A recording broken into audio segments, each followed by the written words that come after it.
town clerk advises we have a quorum, so we'll get started. Let me start off by reading the return on the warrant, if I could, please. And I'm directed to serve this warrant by posting 2 copies thereof attested on or within the town hall 7 days at least before the date of said meeting.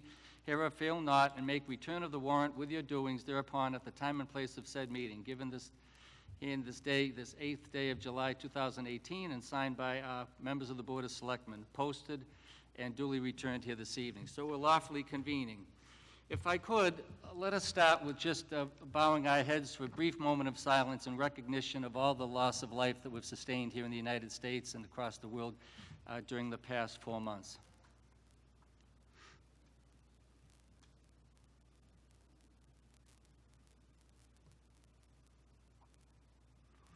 Thank you. And if we could, I would like to start this evening by recognizing our newly elected town officials. I'm not intending to slight those who've been re-elected, but I want to single out for special recognition those who have decided to run for an office this year and serve our community. So if I could, I'd like to recognize Ben Sparrow, our new member of the Board of Selectmen.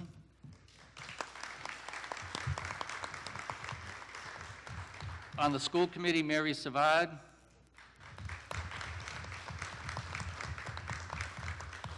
On the Board of Health, Josh Mann and Thomas Ellis. New FinCom member, Mark Whitaker. 2 new park commissioners, Stephen Bigelow and Brian McDonald. And Planning Board member, Scott Ferkler. And finally, we have 2 other folks who are here with us this evening, not by virtue of vote of the voters, but because they've been selected to fill important positions here in town. If you can believe it or not, it's our new town administrator's first day on the job, and he's got to deal with all the preparation work for town meetings. So let us welcome Travis Ahern.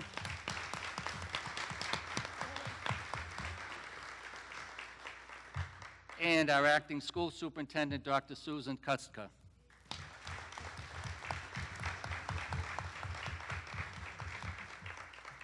Thank you. Now, town meeting is going to follow its usual format tonight with one exception procedurally.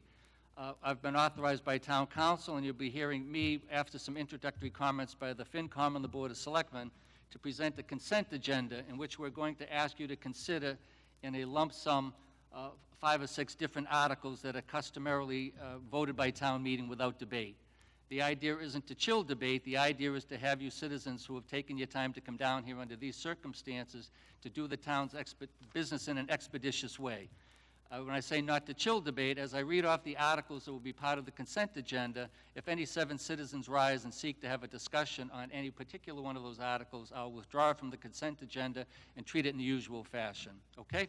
There are a couple of articles here that I suspect might engender some a poignant debate. I want to remind everybody that here in Holliston we have a proud tradition of making our points without being disagreeable, and I want to make sure that I reinforce in the individuals who are here joining us this evening to please make their point, make it directly, but keep the discussion to the article rather than to the person, and I think everybody will do fine. With that in mind, I've asked the Board of Selectmen through their chairman, Mr. Cronin, and the FinCom through their chairman, Mr. Shader, to make some opening comments to you. These are unusual financial times for the town, and I want each of them to have an opportunity on behalf of their respective boards to share some timely information with you. Once they're done, we'll proceed with the warrant. Thank you. Mr. Cronin?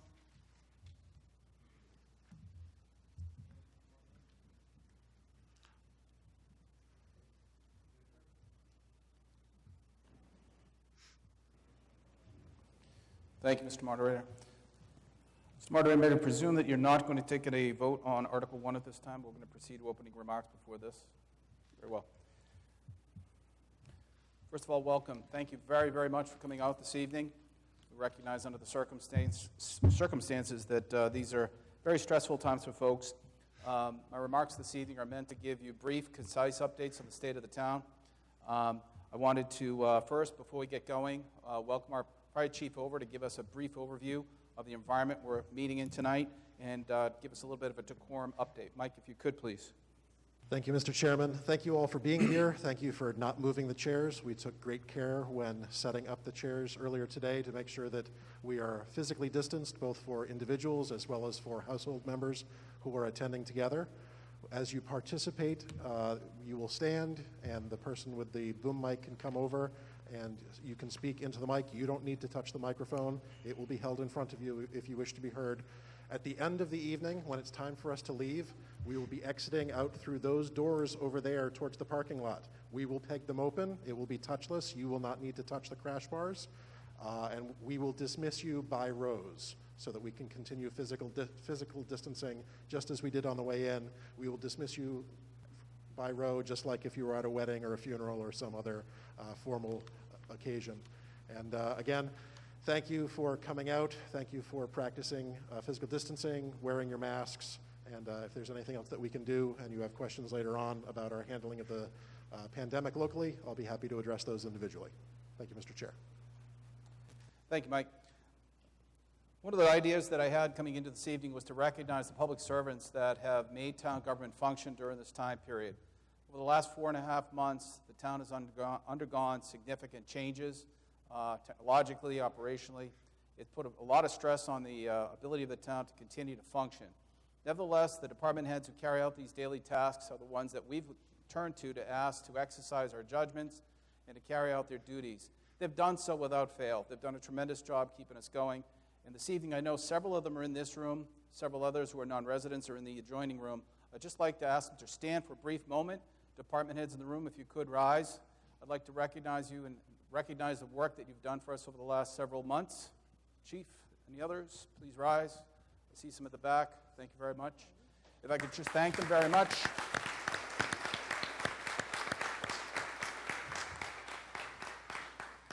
Very briefly, as I proceed, the consent agenda, as mentioned by the moderator, is a new attempt by our town to streamline some of the discussion.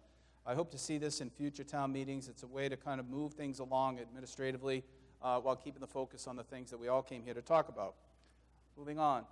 In the State of the Town message, I'll address these following items: leadership transitions, public health, COVID-19, select board activities, financial management, and goals for the upcoming year. The state of the town is in an exceptional position. We are undergoing a successful leadership transition. As you mentioned, we have a new town administrator whose first day on the job is this afternoon.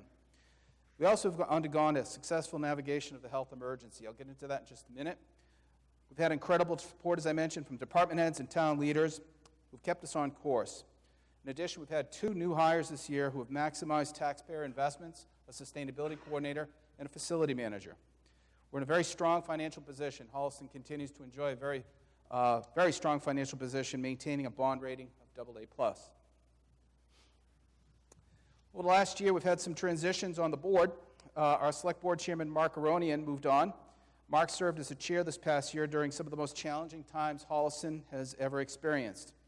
His constant focus on civil discourse and his complete love for Holliston were inspirations to us all. So thank you very much, Mr. Chairman, for your service to our town. As Mr. Moderator indicated, Ben Sparrow joined us a little over a month ago. Ben came over to us from the Finance Committee. We're very happy to have him. So thank you and welcome, Ben. In addition, our town administrator, Mr. Ritter, left after 5 years. He announced he was retiring in February, effective July 12th. Immediately, the Select Board entered into a contract with Paradigm Associates to conduct a search for a new town administrator. We formed a 7-member citizens committee to begin reviewing over 40 applicants. That led to the hire of Travis Ahern. The leadership transitions are an important part of how we govern. We expect there will be a fair amount of work over the next several months to acclimate these new roles and these new responsibilities. So you can see I'm trying to move quickly, so I apologize, I'm trying to catch my breath. Public health. Holliston was one of the first towns to recognize the imminent public health threat of the COVID-19 virus. And on March 16, 2020, the Select Board declared a local state of emergency and designated Emergency Management Director Mike Cassidy to oversee our response. With Chief Cassidy's daily management for the past 4 months, impact on Holliston has been minimal compared to many other cities and towns. This graphic, well, it might be a little fuzzy to read. I can assure you shows Holliston in an extremely favorable position. From a public health perspective, Holliston's numbers are incredible. They're barely negligible. We've had 56 total cases as of July 15th. Folks are getting the message to socially distance and practice good public health hygiene. So thank you very much for your continued vigilance on that. In addition, the COVID pandemic caused the Select Board to take several extraordinary steps to ensure continuation of town government. Many of you know we usually meet in May, not July. We postponed that town meeting first from May 4th to June 15th, and then as we assessed the pandemic's effect on public health, we pushed it out again until July 20th. And as you know, the town election was also moved from May 19th to June 23rd. During the course of the pandemic, there were a lot of questions that we had from a public health perspective, financial perspective, overall governance perspective, and one of the things we immediately did is we reached out to our elected officials, State Representative Carolyn Dykema, Senator Karen Spilka. We're very lucky in Holliston. Two extraordinary leaders and public servants who gave us their time, their personal attention throughout these days. I personally want to thank them. On two different occasions, we invited them to speak to us about these circumstances, and they graciously did so. On May 4th, Representative Dykema came in at a very early stage and gave us critical updates on the financial position of the legislature. What were they thinking? What was going on? The fact that she didn't have a lot to report was still meaningful. It told us that they were still doing some thinking on Beacon Hill, and that gave us an indication that we weren't ready for town meeting yet. Furthermore, on June 22nd, we had a very comprehensive discussion with Senator Spilka, Representative Dykema, and they gave us great insight on the public health emergency from a state level and a federal level. One of the things we're going to be coping with is a large state local aid hole that I'm sure we're going to hear shortly from Mr. Shada. That's going to contribute a lot to what potentially will become a state budget sometime in the next several months. Excuse me, I'm a little bit behind. Proceeding. On to activities. Okay, public health. Working with the state guidelines, the Select Board initiated a full budget review during this time period with all town departments to evaluate a zero-based budget approach and potential 112 budget impacts. This was new. We've never had to do this before. The state through its special acts gave us powers to move ahead with some 112 budgets. We had to assess what those impacts might be. We met aggressively through the months of May and June to conclude that. We then submitted our 112 budgets to the state. They were promptly approved, so we were clear to go on July 1st to pay our bills.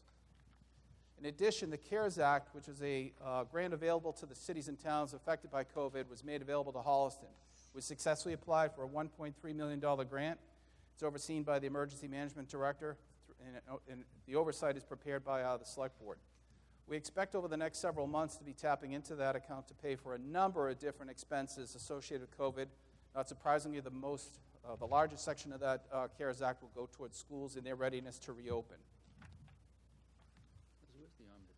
Activities.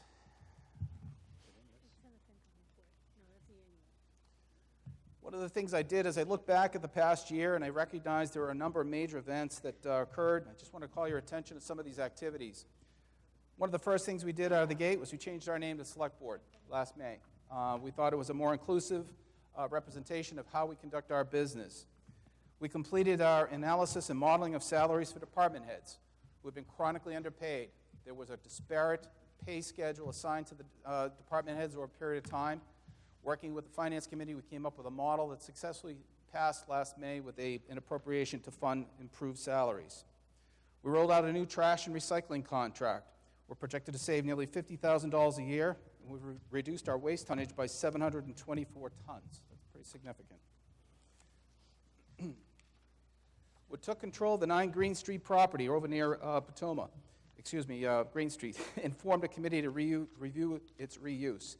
You'll be hearing from us soon on plans for that property. There's a lot of activity associated with its current conditions. It's a contaminated property, so we have to be mindful of our impact with the Department of Environmental Protection. The next item is quite exciting. We selected Sol System as the winning bidder to develop a solar array at Marshall Street. With the approval of Article 16 tonight, we will move to engage the vendor in a final agreement that will yield over $500,000 a year in new revenue for the next 25 years for Holliston. This is really a remarkable change in the way we're approaching reuse and need sustainable energy within Holliston, And in this way, we're really capitalizing literally on the opportunity. We developed a facility manager position. We secured town meeting funding and hired Mr. James Keese as our facility manager. It's a position that I think a lot of people suddenly realize, how do we ever do without it? He's really been a godsend to the services of our town, protecting our assets. Working with local environmental advocates, we created the contract position for and hired Matt Zedek as our new sustainability coordinator. We formed the Traffic Advisory Committee.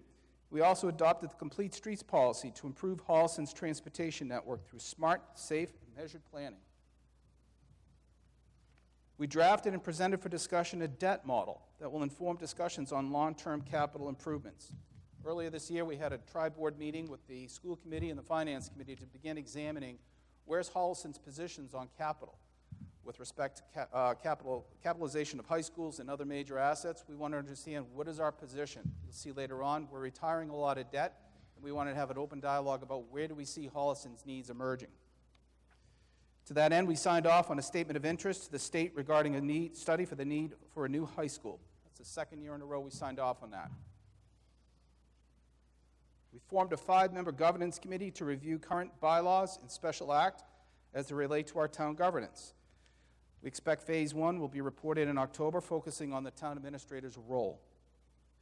We reviewed all town department submissions requests for the annual town meeting warrant to ensure we had town-wide understanding of needs. At this point, I'd like to recognize several people who really contributed to the closure of the documents that made this town meeting possible. Over the last several months, as the transition of the old town administrator to the new town administrator has occurred, we've seen some lapses in some areas where we had to have more people contribute to the product that you see tonight. That included the warrant, the annual report, the motions. A fair amount of work went into that. People well outside the box contributed, including Fire Chief, our technology director, our assistant to the town administrator, and the chairman of the finance committee, who graciously helped us over the last week conduct final reviews and edits on the documents you're reading tonight. Thank you very much. The financial management side, yes, thank you. Financial management side, this warrant was designed to be as short as possible. When we originally sought to put together the warrant, we were in the mid to high 30s, I think, as a total warrant count. We pulled that back. We recognize that your time is precious tonight. We understand the circumstances that you sacrificed to be here tonight. We want to get our business done. We want to go home. We don't need to deliberate on a lot of different articles that could wait. So we pulled it back. The Select Board removed and deferred several articles and capital items for presentation at a later date, perhaps October. The Town Administrator, the Finance Committee, and Select Board will be monitoring financial conditions as we work our way through this unprecedented time and time of financial upheaval. The October town meeting will likely include many of those items for your consideration. The Select Board will be monitoring the financial conditions from the state as well as the COVID impact on public assembly to ensure our next meeting is timely and as safe as possible.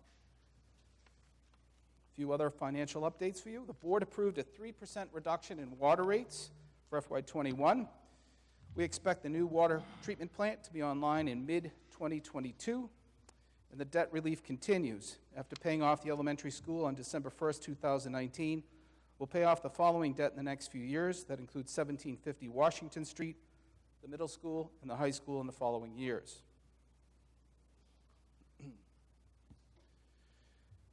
Department head salaries, that's an issue you'll probably hear a little bit about tonight. This is a matter that was funded in FY20 as a result of last May's town meeting. I want to call attention to the facts in this matter. The department head salaries were adjusted per town meeting vote in FY20. $75,000 was appropriated, $71,847 was expended. The annualized cost of these raises in FY21 will be $88,960 or $17,113 above FY20 levels.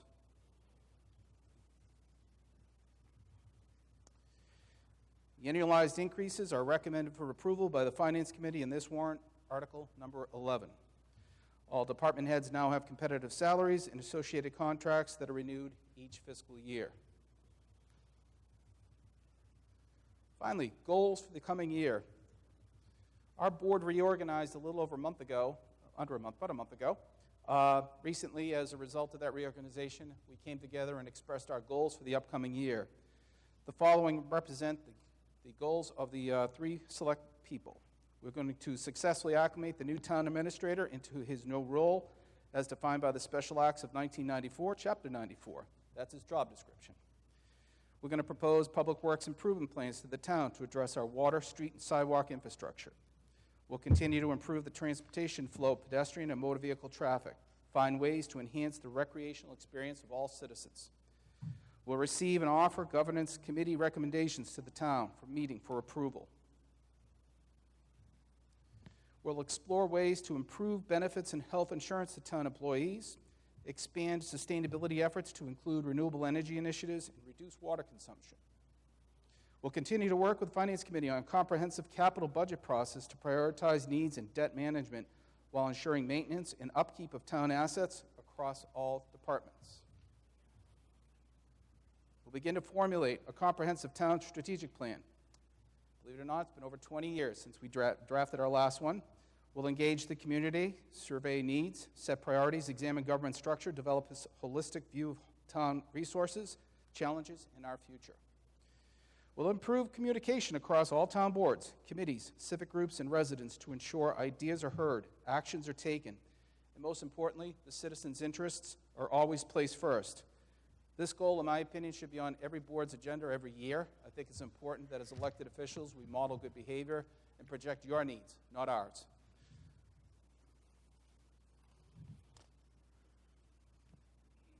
How'd I do? Thank you for your time this evening.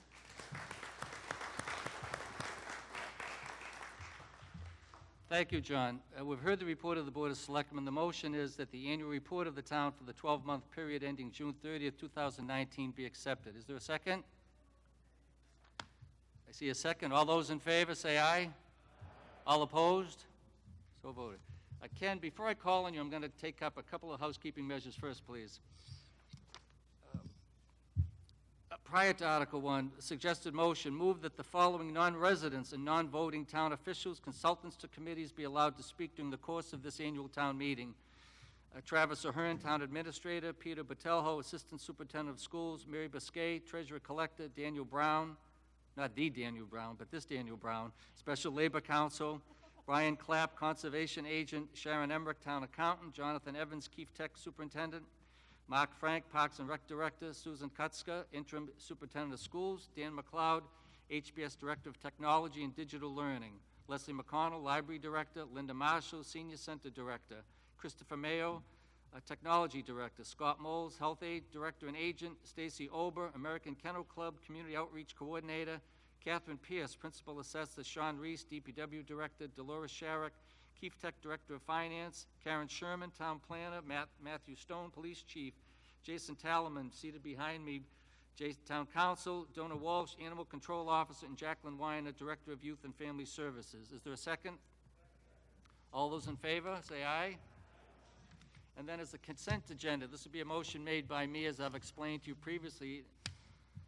Explanation: in order to expedite the consideration of routine items, Articles 3, 6, 7, 8, 9, 10, and 14 will be considered for approval in a single vote without debate. I'll read each article's number and title, and if 7 members of the meeting rise to say hold, the item will be removed so that it may be debated in the normal course. The remaining articles will be considered individually as printed in the warrant. Article 3, you may recall, for those of you who are regular members, some of these you'll recall on an annual basis, authorizes the treasurer collector to sell foreclosed tax title property. Article 6, authorize the select board to sell surplus equipment. Article 7, authorization to expend Chapter 90, a state aid for highways program. Article 8, amend interest rate per annum. Article 9, amend income requirements.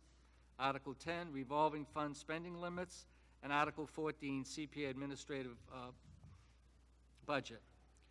The motion is to approve the articles in the consent agenda as those articles are printed in the warrant. Is there a second? Any discussion? So noted. All those in favor, say aye. So voted. Mr. Shader, please. Thank you. Thank you for your indulgence. Good, Chris? Thank you.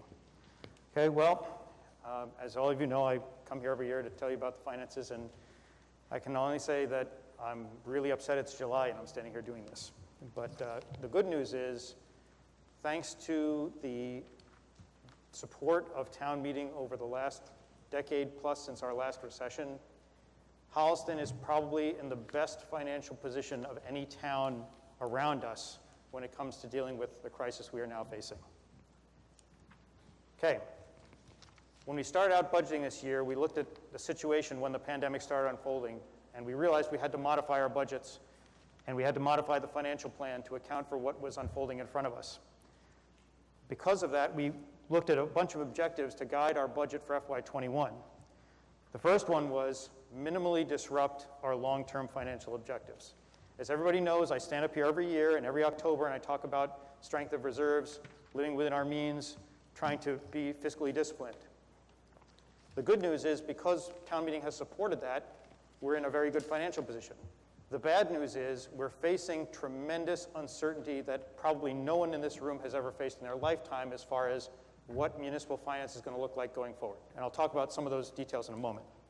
But because of that, we took the approach of saying, we know we're going to have to take some more dramatic action, right? That the situation is clearly meets our criteria of kind of a financial emergency, so to speak. But we want to minimally disrupt the objectives and the policies we've been following because they have served us so well all these years. We want to save jobs, and I want to point that out for one key reason, which is maximum flexibility.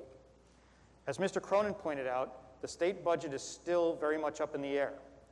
And if we took action today to pass a budget that eliminated a large number of positions like many other towns are doing, we're fortunate we don't have to do that with this budget blueprint. And the result is that if things turn out better than we've planned, for whatever reason, we're in a position to respond effectively to that without taking draconian actions and having to try to undo them if the picture improves more than we expected. So our overriding goal was save jobs and position the town for the best value opportunities. And I'll touch on this a little later, but the key point I wanted to make about this was, if you ever wondered why Warren Buffett makes billions of dollars, it's because he's buying when everybody else can't buy. Okay? When a recession happens, he steps in and he rescues a failing airline or he rescues a failing company, and he buys their stock for next to nothing. And then when the economy turns around and everybody's feeling a little bit better and they want to invest in that company, he's the one dumping at a price where he's doubled and tripled his money. As a result of our following good fiscal practice over the good times, we're now in a position where we can take advantage of that for the benefit of Holliston. And I'll talk about that a little later. Okay? So when we did the budget, we were also thinking, position ourselves for the best value opportunities. We're one of the only towns in the area that has the ability to have any flexibility financially. Let's use that to get the best deals for Holliston. Okay? Finally, and this is a very key point because this guided a lot of our decision making tonight that we're coming with you tonight. We're here in July because back in October, no one would have guessed that we would not have a May town meeting. No one would have guessed that we finished fiscal 20 without another town meeting. As a result of that, there were actions we had planned on taking in May that never occurred. The fiscal year's over now. Okay? So with that in mind, even though Holliston, to Mr. Cronin's point, Holliston's doing very well with regards to this pandemic, we have no idea today what the situation will be like in October. So we decided what we really need to do is put in place a budget that protects Holliston in the event we cannot hold October town meeting. And as I said, that's going to be another key point as I talk about the financial highlights. We created a budget blueprint that says if we have October town meeting, we can certainly make adjustments, we can certainly update based on what information we have at that time.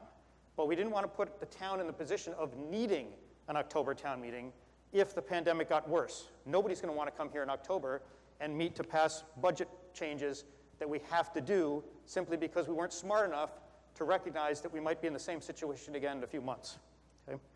So that's why I said I want to make sure that you understand as we talk about this, town meeting in October is not a certainty. It should be certain in normal course of business, but we're not in normal times right now. So the omnibus budget you'll see in Article 11 meets all these objectives. Okay? From the revenue model perspective, early in April, I attended a meeting with the state has every year. I lovingly call it the Council of Elders. That gets together and they talk about state revenues. And they present to the state legislature their estimates of where they think the economy is going in Massachusetts, where they think state revenue is going.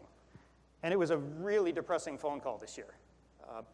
The number that came out of that was 20%. Everybody said, almost across the board, some were higher, some were lower, but if you picked a number right in the middle, 20%. $6 billion. That's what the state is expected to lose in revenue, as that was in April, before all this stuff started playing out the way it's playing out now. Because of that, we said we have to change our budget model and assume that that 20% is going to come to us as a local aid cut. We went back and looked at the recession in 2008, and that was a 10% local aid cut, and we're in a recession that's far worse than that was. So realistically, we would say we'll be somewhere between 15 and 20, but more realistically, at this point in time, 20% is probably a good number. We also went back and looked at local revenue data, what happened in the last recession, and we saw a similar drop. We scaled it again, said we're expecting to see about 15% down. Okay? So you look at that, and of course you have the normal tax levy, the Prop 2.5 ability to raise the tax levy a little bit. So if you put that all together, ordinarily in a given year we'd have $1 million or $2 million between local aid, tax revenue increases, things like that. This year the net revenue was down in our model $190,000. Doesn't seem like much, but when you look at the next slide, which is how do we get to balance? Our revenue is down, modeled to be down $190,000. Our insurance and benefit costs are up $290,000. Our operational costs are up almost $800,000, $750,000. So add it all up, and you have a $940,000 gap. The way we closed this gap was we reduced our capital appropriation. Last year, if you recall, it was $1.75 million. We reduced it down to $1,513,000. And I'll explain why we got that wacky number a little later. But we also want to move, or we're going to ask town meeting to approve, moving $400,000 from our stabilization fund into the reserve fund. Now, the reason for this is very simple. It goes back to what I said a minute ago. Under ordinary circumstances, we would not need to do this. And we'd say, if things worsen and we need additional money, we can then revisit in October.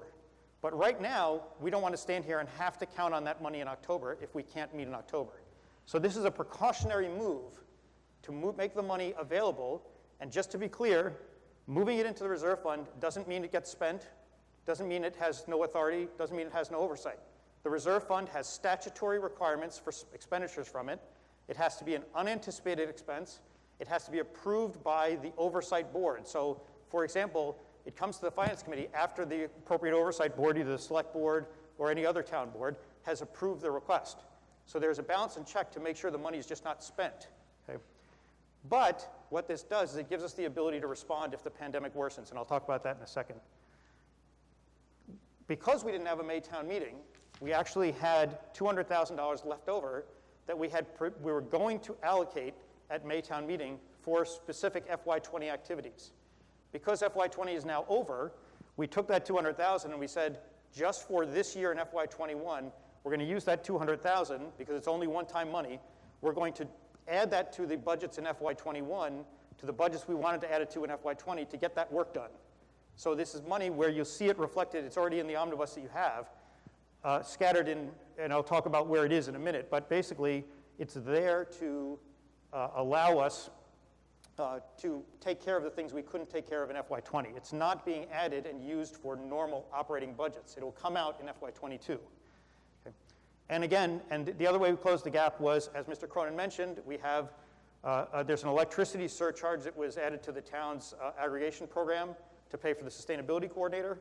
There was additional money that we expect from the landfill solar project. We know we're going to get some amount of that payment in FY21. We included that in revenue, and that was $130,000. So when you add it all up, and you look at the net, we end up with a bottom line surplus of $8,701.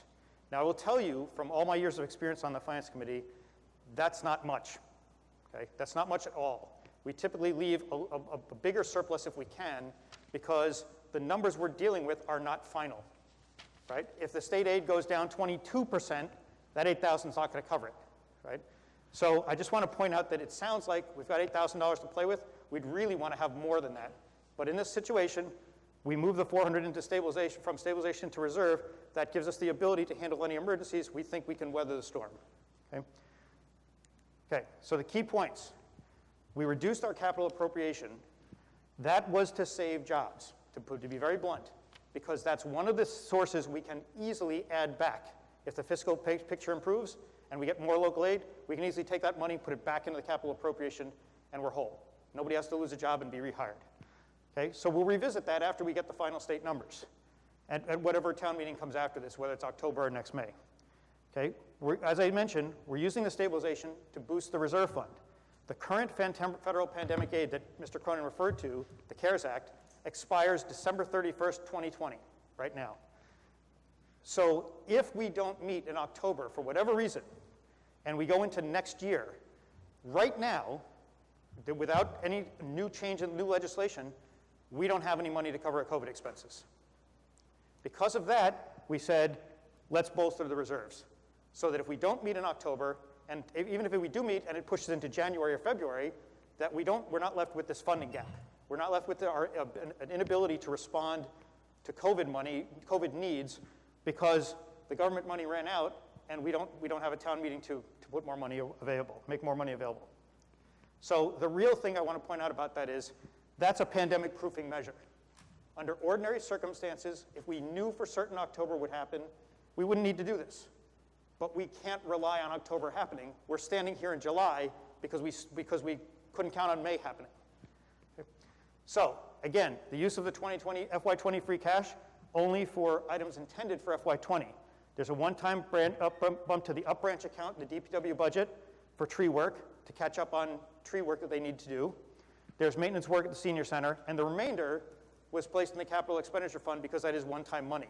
That's how we got to $1,513,000, because we lowered it to $1,425 and then added the 88 back in free cash.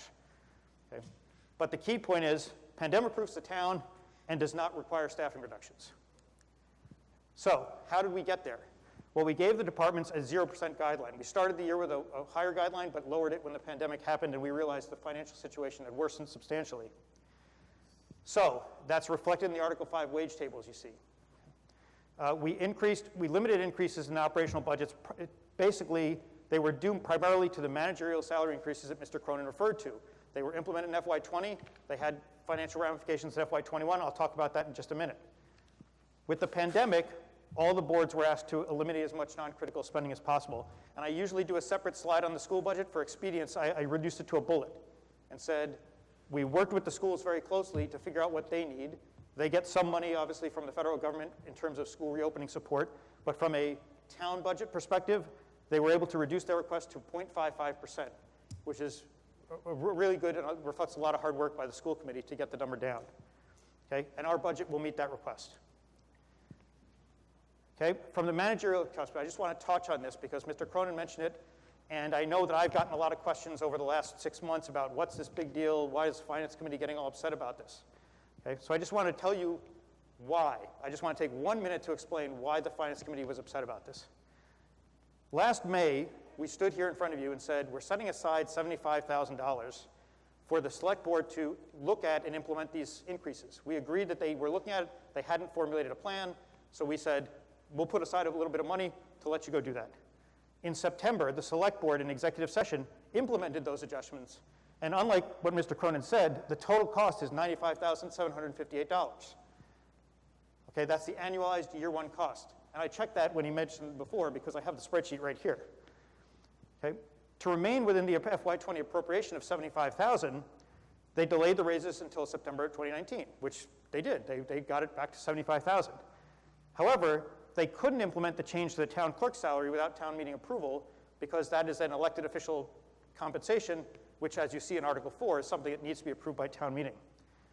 So I just wanted to give you a flavor for the spectrum of the increases that we saw as a result of that. All the way up to 18.56%, you see that some of those raises were pretty substantial. So we wanted to just advise the town. They were given $75,000, and on an annualized basis, they exceeded that appropriation. So our objections haven't been anything on the employees, has nothing to do with the employees being bad or not worthy of the money. It merely was, as your financial guardians, we were not happy that the appropriation they were given was exceeded. And no steps were taken to make sure that they didn't exceed that. Okay? So, financial articles of note. Article 4, as I mentioned, right, this is going to allow the town clerk to receive the adjustment that was given that I just discussed. Because the town clerk is an elected official, she was unable to receive the increase that everybody else got last year. And from an equity perspective, that's just not fair. So we recommended, the select board put it on the warrant, and we're recommending that we fix that. You see there are two pieces. One is the salary adjustment itself. The other is a one-year payment that reflects the amount she would have received in FY20 had she been able to receive the same as everybody else. So that to us is a matter of equity. Whether or not you agree with the whether or not you agree with the raises or the manner in which they happened, it's not fair to hold a town clerk, to penalize a town clerk for something that was totally outside of her control. Okay? So what we do believe, though, is there should be, one of the other things we did in that article, if you see our recommendation, is we recommended the reduction in the stipends for the Board of Assessors and for the Select Board.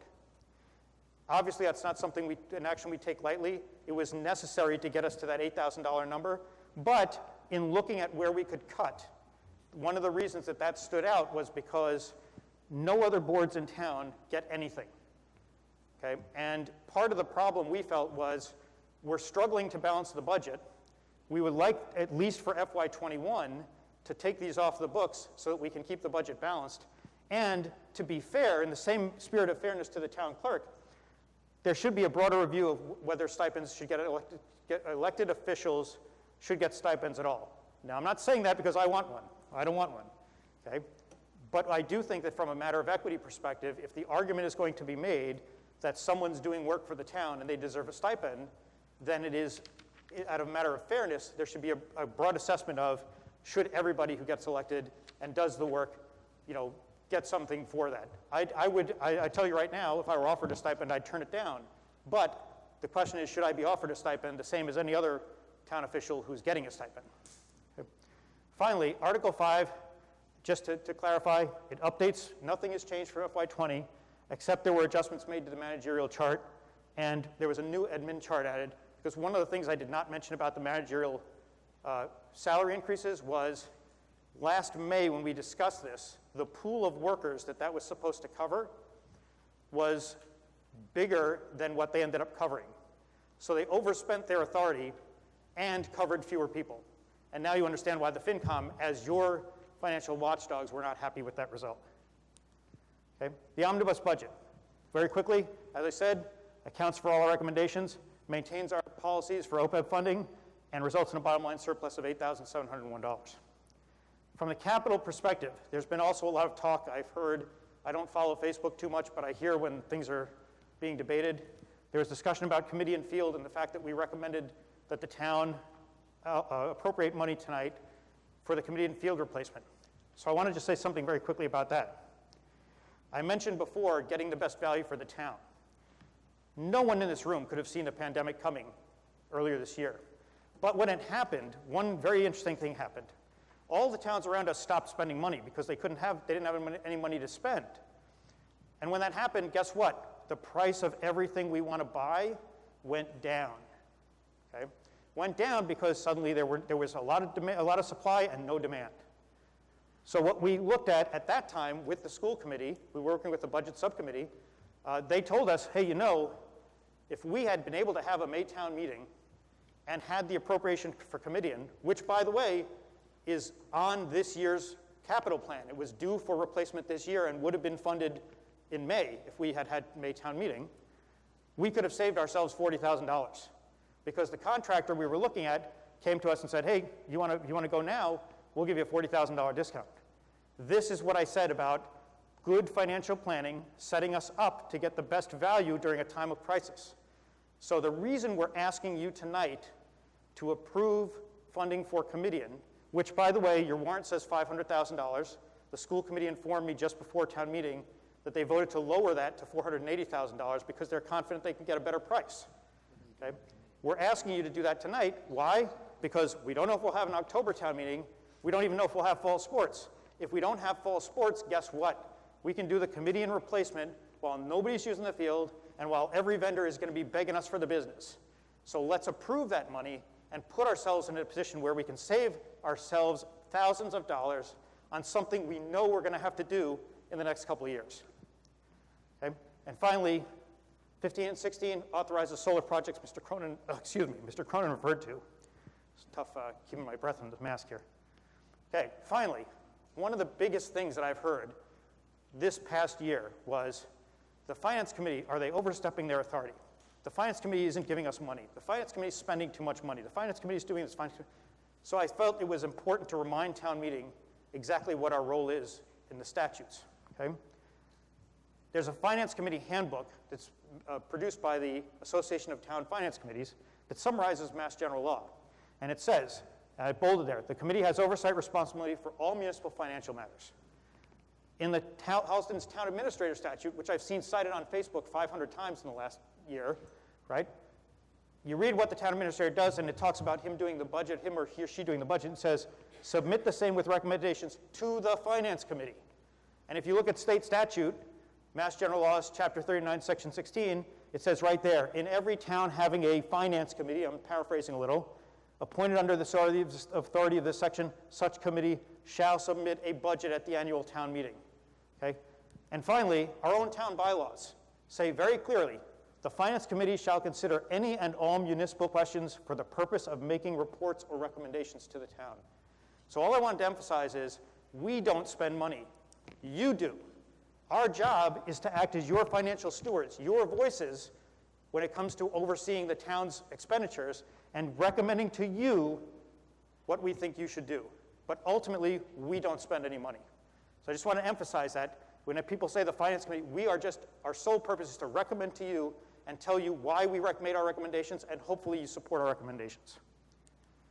Okay, so in summary, the fiscal discipline that we've kept to in good times is, excuse me, as I said, I'm getting really dry, is really helping us in this pandemic, without question. Okay? We have an omnibus budget in Article 11 that requires no staffing reductions or draconian actions that can't be undone, and that's a very key feature. It gives us the flexibility to adapt quickly if conditions improve. Okay? Does not require any additional federal aid. A lot of the budgets, and I of course monitor what's going on in other towns in terms of how are they looking at, what are they assuming for local aid, what are they assuming for revenue. And what you find is that they're making assumptions the government's going to come bail us out. Medway, for example, had a town meeting last month where they took money out of their stabilization fund and used it to fund a budget that they assumed local aid was going to increase. And I sat there and I said, what are they smoking? Were they not on that call? Did they not see that the state is losing $6 billion, and you really think the state's going to worry about giving us an increase next year? They clearly, and we're fortunate that everybody around us looks at us and says, these guys are really in good shape. That's why we have the good bond rating. That's why we're sitting here tonight in a position where I can tell you, if we pass Article 11, nobody loses their job. Okay?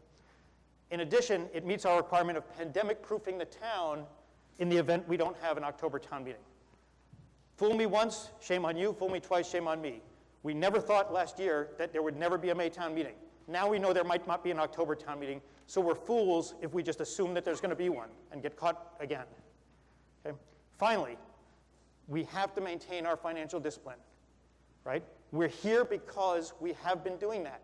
During the good times we were disciplined. We made it through the last recession. We will make it through this pandemic. Okay?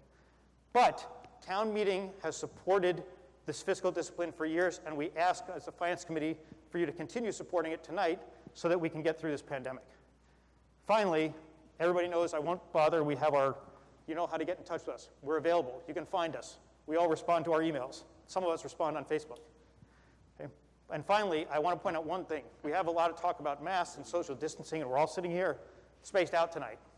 Well, keep in mind that that has a financial implication as well. All those states in the South that are experiencing surges because they didn't want to do what they needed to do to crush the virus, they're going to face huge financial problems, right?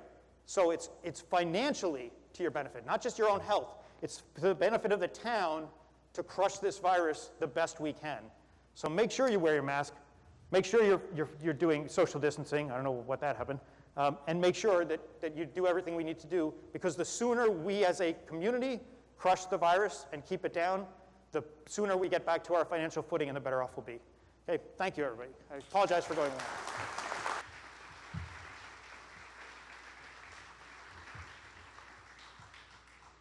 Ken, thank you. We have heard the report of the Finance Committee. The motion is move that the annual report of the Finance Committee be received and laid on the table, and that motions offered in the report be accepted as motions before this meeting as the articles and budget are taken up. Is there a second? All those in favor say aye. Aye, so voted. Article 3 has been dealt with in the consent agenda. We'll move to Article 4.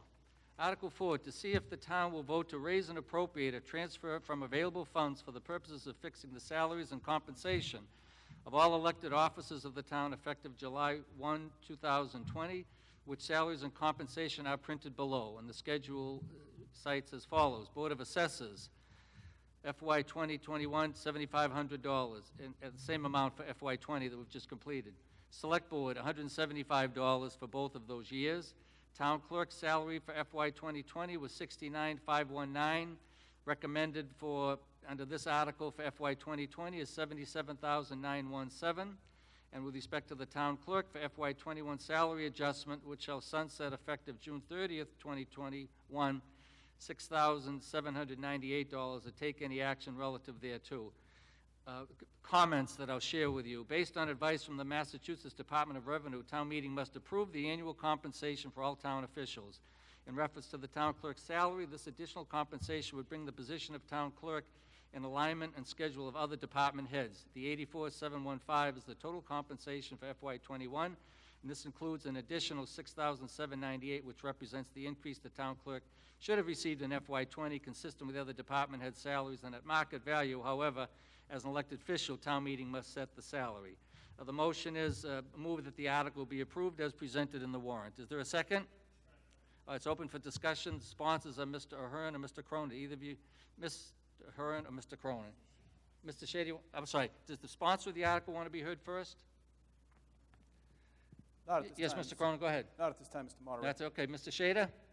Yes, I'd like to make a motion to amend the motion you just presented to reduce the Board of Assessors salary to $1 per member and reduce the Select Board stipend to $1 per member. Is there a second? Okay, can you give that to us in writing, Ken? If you give me a form, I'll write it Okay, out. thank you. That's open for discussion then. Who wants to be heard with respect to the motion, the amendment? Hold on one second. Ken, do you want to speak on behalf of your motion first? Okay, Right, thank so- you. I'll accept that. Yep. And Mary? There's no Mary Greendale is going to speak. Just identify yourself for the record. And I will. thank you. Microphone. Hi, Mary Greendale, 198 Highland Street.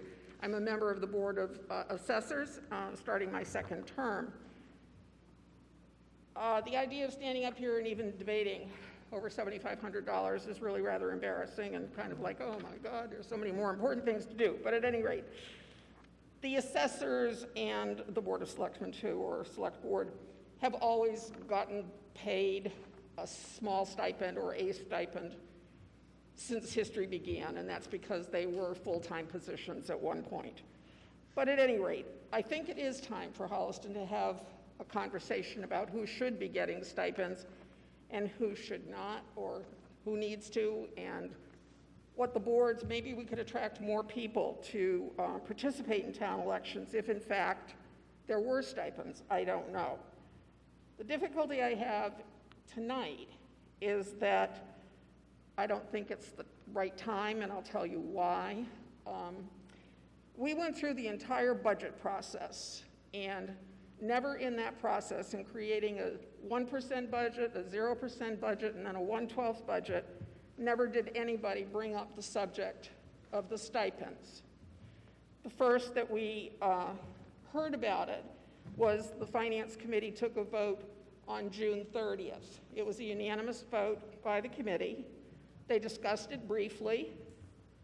They basically felt that, it seemed to feel, I shouldn't say they felt, I don't know how they felt, but they seemed to make the decision based on the fact that they and other boards work very hard, and maybe harder than the assessors. So why should the assessors get a stipend? Well, whether or not the assessors get a stipend is really a policy decision that belongs to us as a community. And I don't think you can have a conversation about just us.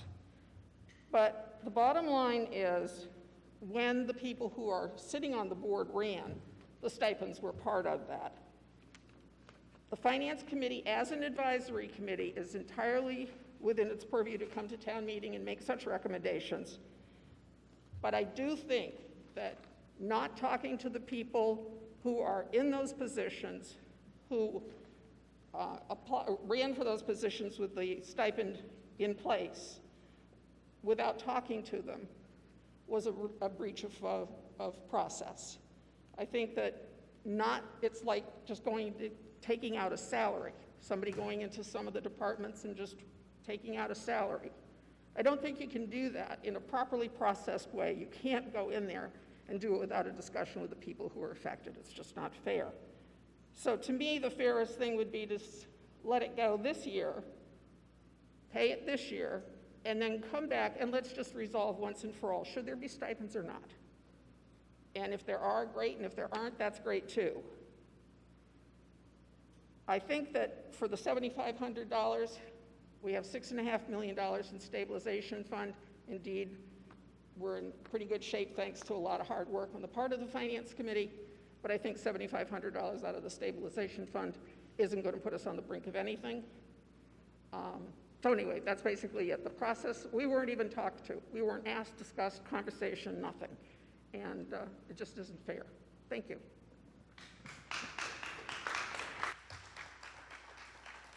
Further discussion? Tina?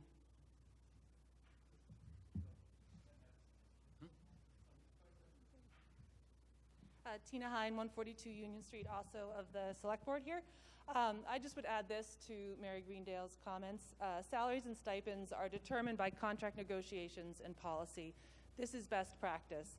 And since all paid and elected employees and officials are highly valued, these decisions are carefully and thoroughly considered. These decisions belong to the boards and committees who have the authority to sign contracts and form policy. These are then presented to town meeting for consideration when required by those boards and committees. It is not fair process by the Finance Committee, in my opinion, to effectively attempt to change policy by way of their amendment tonight. It is arbitrary to choose one board stipend as the sole budget item to eliminate in order to balance the budget. And it is inconsistent to only ask this group of individuals to take one for the team, so to speak, when determining the budget during these unprecedented times. No other paid employee or elected official saw the elimination of either a salary or a stipend in response to the pandemic, and losing my $25 a year stipend is not considered here in my comments. And I believe this decision flies in the face of supporting and maintaining level service for the essential work of the critical town departments that serve us so well. I urge residents to vote against the motion as amended by the Finance Committee Chair. Thank you.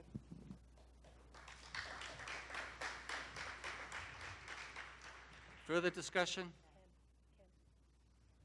Ken? Yeah. Okay, I just wanted to clarify a few things. Mary pointed out that the decision was made without consultation. She's right. When we made the decision to balance the budget and we looked at where we could find the money, we sat there and we said, okay, to address Ms. Hines' comments, they're employees only in the technical sense of the word. A $2,500 stipend is not taking somebody's job. Okay? There's far more benefit that is obtained from having the professional recognition of being on the Board of Assessors or being on the Finance Committee or anything like that than there is in the $2,500 that you would get from being on the assessors. After we made the decision to do this, I reached out to the Board of Assessors and said, we took this decision, would you like to come to our next meeting to discuss? And they did. We had an hour-long discussion with them about this. So I just want to make it clear, it wasn't the case, as it seems to be presented, that we made this decision and then we said, forget about it. We invited them in to talk about it. We had a discussion with them and said, can you talk to us about why you think we should keep this, because we're in tight budget times. And we listened, and to be honest with you, the committee was not convinced that it was something that was necessary to do. So I just want to be clear, yes, the process could have been better. We had no plans that we were going to be making decisions in June when we started this process. So yes, in a non-pandemic year, we wouldn't have been right at the last minute trying to figure out how to balance the budget. To the point of Ms. Hine about compensation for elected officials, what she read basically covers what I would call full-time employees of the town. We are not trying to usurp anybody's authority. to set a salary. We're talking about 3 people who are receiving, or 6 people in this case, who are receiving stipends that are, yes, to Mary's point, they're minimal, okay? But unfortunately, the budget situation we're in, would we rather lose a real, quote-unquote, full-time employee, or would we rather reduce the stipends? Would we rather run our bottom line to $500 with the uncertainty we have, or do we say we're already running tight with $8,000, right? So yes, I agree we could have handled this better.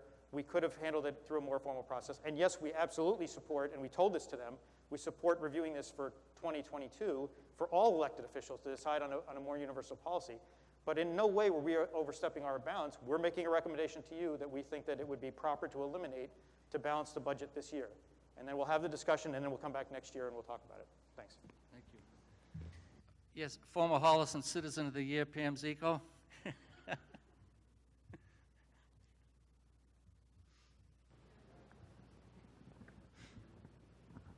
Hi, Pam Zico, 180 Fisk Street. I can't believe we're still having the conversation about stipends after all these years.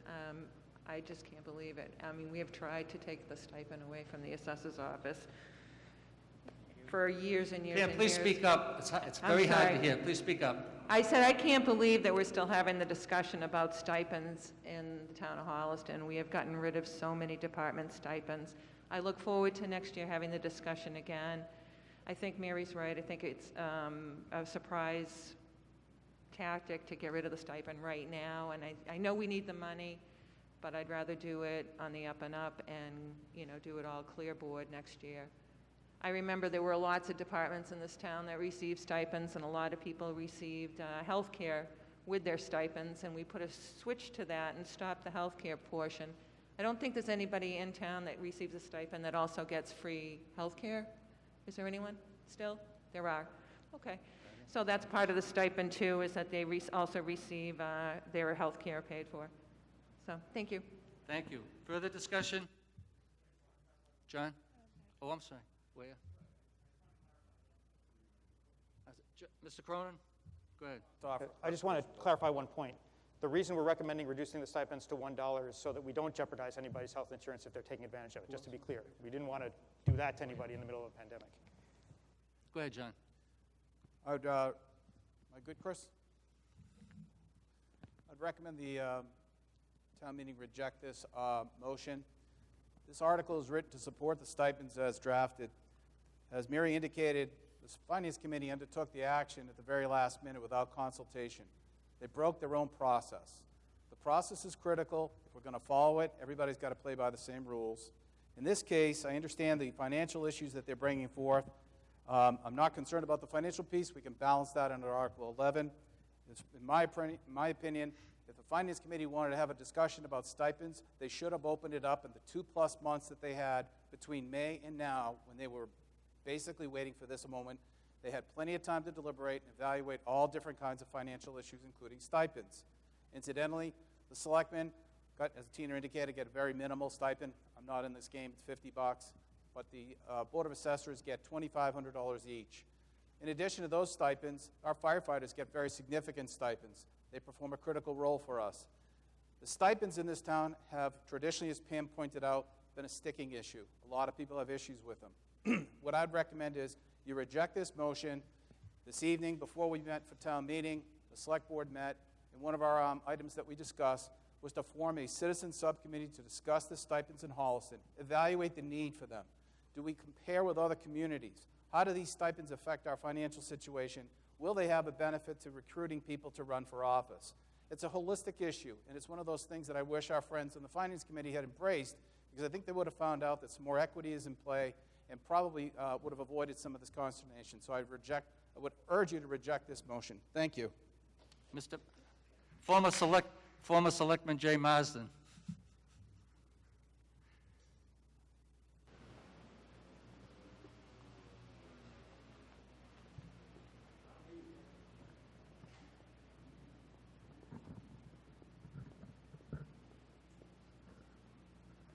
Jay Marsden, 32 Wendy Lane. As somebody who's been on both sides of this issue, receiving a whopping $120 or $175 as a $100 as a member of the Board of Selectmen, as this 75. For those who are concerned about the health insurance piece, it's not free. You still have to pay whatever your portion of health insurance is. If you get a stipend, you're not getting free health insurance unless something's changed that I'm not aware of. Pam's right, this issue has come up a number of times over the years. My concern about leaving this in place right now and having these stipends stay in place while we sort of, quote, figure it out going forward is that this potential stipend issue around this one particular board, recognizing, and I'm sure everybody in the room would recognize, there are substantial numbers of people on substantial numbers of boards that dedicate substantial numbers of hours and time to address all these issues, and those people are all volunteers. The situation that we have here is an outlier situation. I don't think we want to go into next year trying to analyze everything equally with this type of outlier situation. It could become the high water mark, it could become the low water mark. I think the right way to approach it is set the table for everybody the same way, and then go into next year with a committee that can say, nobody's getting a stipend, what should we do now going forward so we can figure out where everybody shakes out on this. I think having this thing continuously hang out there, and again, it's come up year after year after year, I think the better way to go into this is eliminate all the stipends, start from scratch next year, look at everybody in the same light, and not let one or two outlier situations become something that colors the rest of the conversation or the rest of the discussion. Thank you. Thank you. I'm going to just caution everybody who's speaking that if you think you're speaking loudly, turn up the tone even a little more, because it is decidedly difficult to hear with the mask. Is that who's that, Mr. Aronian? Yes, sir? Mark. Former Selectman Mark Aronian. Excuse me, I don't want to disfavor you by not recognizing you with your title, Mark. Thank you. Good evening, Mark Aronian, 107 Concord Street. So, when we established the 1/12th budget for the town for the month of July, we had a requirement by DOR, Department of Revenue, that we would present 0% budgets or just a little bit more, equaling 2020's budget. So we had an agreement, the Select Board and the Finance Committee and all the departments and committees, that we would present a 0% budget to the Department of Revenue as required by them, for them to okay a 1/12th budget for the month of July. So in effect, we've already funded the stipend for 1/12th, the month of July.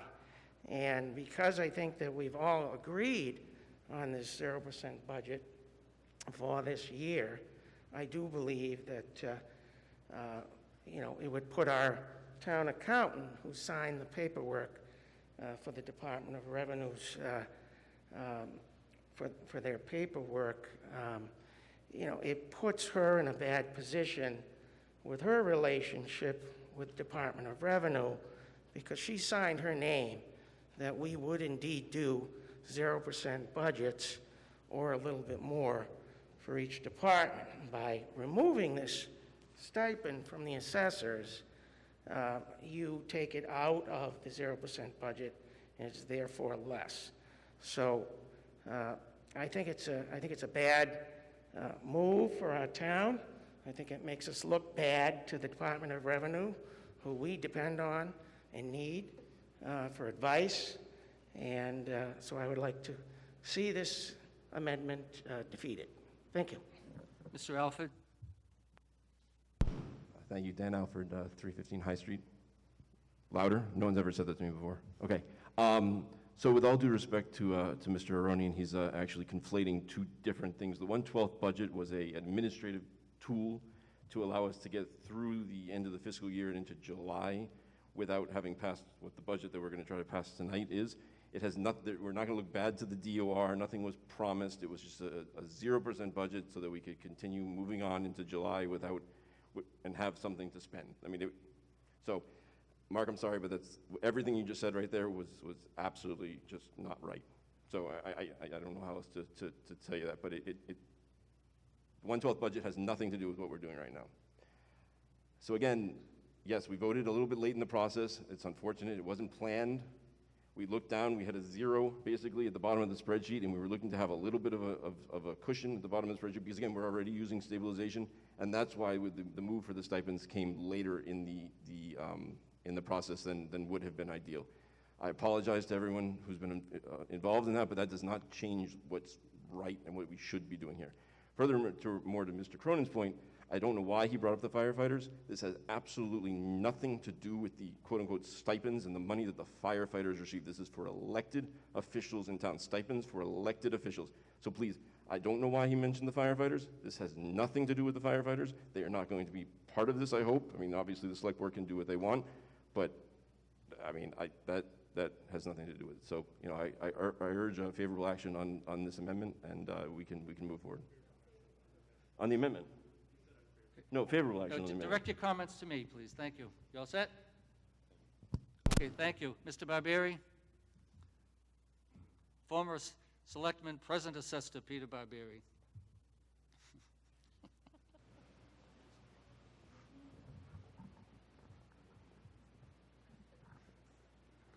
Good evening. Peter Barbieri, 47 Juniper Road, Board of Assessors for the last 20-plus years and recipient of a stipend. The Board of Assessors supports the concept of a study. I think we look forward to having a discussion of the study and having a full and open dialogue, something that we really don't have the time for now. And to be honest with you, didn't have a lot of time to discuss with the Finance Committee last week. As to finances for this year, had the Board of Assessors been approached as we typically do every year, and I take it a lot of things didn't happen this year in the normal course of, or ex-normal course, but we're looking at a $1.1 million overlay listing, as I saw in the report today. Our principal assessor has been away for a week and a half, so I haven't been able to fully communicate with her. But that overlay count far exceeds the amount of money that we need for that. So the concept of saying we only have an $8,700 surplus in the budget is probably not right. And had we been asked to release some of that fund, which we typically do in a normal year, there might be probably $100,000 that we could release to assist in the budget effort. So I would hope that you would approve the original motion as it stands, let a committee be appointed, give us the opportunity to express our position as to why we believe a stipend is needed for the Board of Assessors. And I will tell you that having served on the Board of Selectmen, the Planning Board, Conservation Commission, Housing Authority, and a few more, I believe we can fully justify a stipend for the Board of Assessors. And we hope you would continue the motion as it is, allowing the stipend to stand as people were elected, believing that stipend would be there, and we would report back to you, and whatever the recommendation of that committee is, then the town meeting can take the appropriate action. Thank you. Okay, thank you. Mr. Murphy, this will be the last comment. After this, I'll entertain a motion to move the question. I think the debate's been fairly open. Go ahead, Mr. Murphy. All right, one of the things I wanted to point out, this is the first time the town meeting has voted on the stipends. Previously, it was all buried in the omnibus budget. So that's part of the reason why we're discussing this here at this town meeting. This is our new town council we recommended based on the ruling and the way the law is read, and he interpreted it. So yes, this discussion regarding the stipends have come up among the Finance Committee and the Board of Assessors previously. In addition, I did some research around area towns. No area town is paying $2,500. Ashland doesn't pay any of their boards any stipends. So we're kind of an outlier of paying our Board of Assessors $2,500. So the part of the process of thinking was, in addition to trying to balance the budget, is also how much money do we have? And, you know, at the Board of Assessors, do they deserve having a stipend versus other boards? So while I understand the study, I think Mr. Marston made a good point. Everybody should be set at the same level, $1 for everybody on the 2 boards. So that would be my recommendation. Thank you. Thank you. I'll entertain a motion to move the question. So moved. Did I hear a motion? No, I need somebody to make the motion. Thank you. Is there a second? Okay. We'll move then first on the amendment. The amendment offered by Mr. Shader is to reduce the Board of Assessors stipend to $1 per member and reduce the Select Board stipend to $1 per member. First, we'll try a voice vote, and if I have any question following that, we'll call for a show of hands. On a voice vote, all those in favor of the motion to amend, which will have the effect of reducing the stipends to $1 per member. All those in favor say aye. Aye. All those opposed say no. No. You think the motion carried or was defeated? I'm going to have a show of hands then because it wasn't entirely clear then. All those in favor of that, we have counters that have been designated. Please raise your hand if you're in favor of the motion to amend.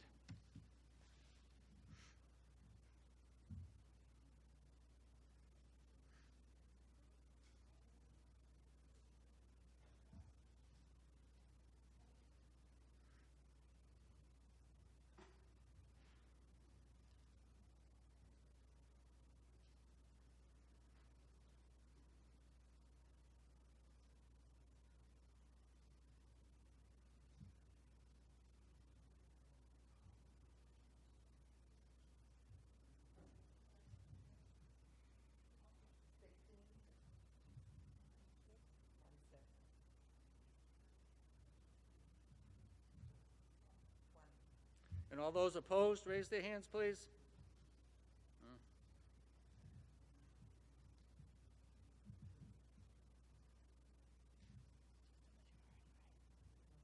Yeah.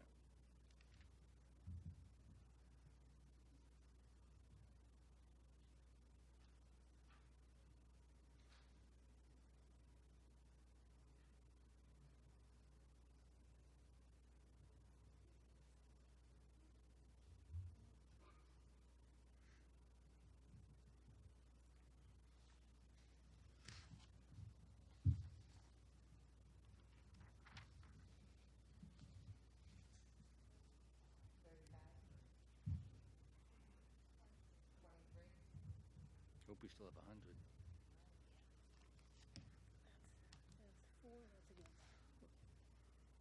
What's that give us as a total? Okay, yeah.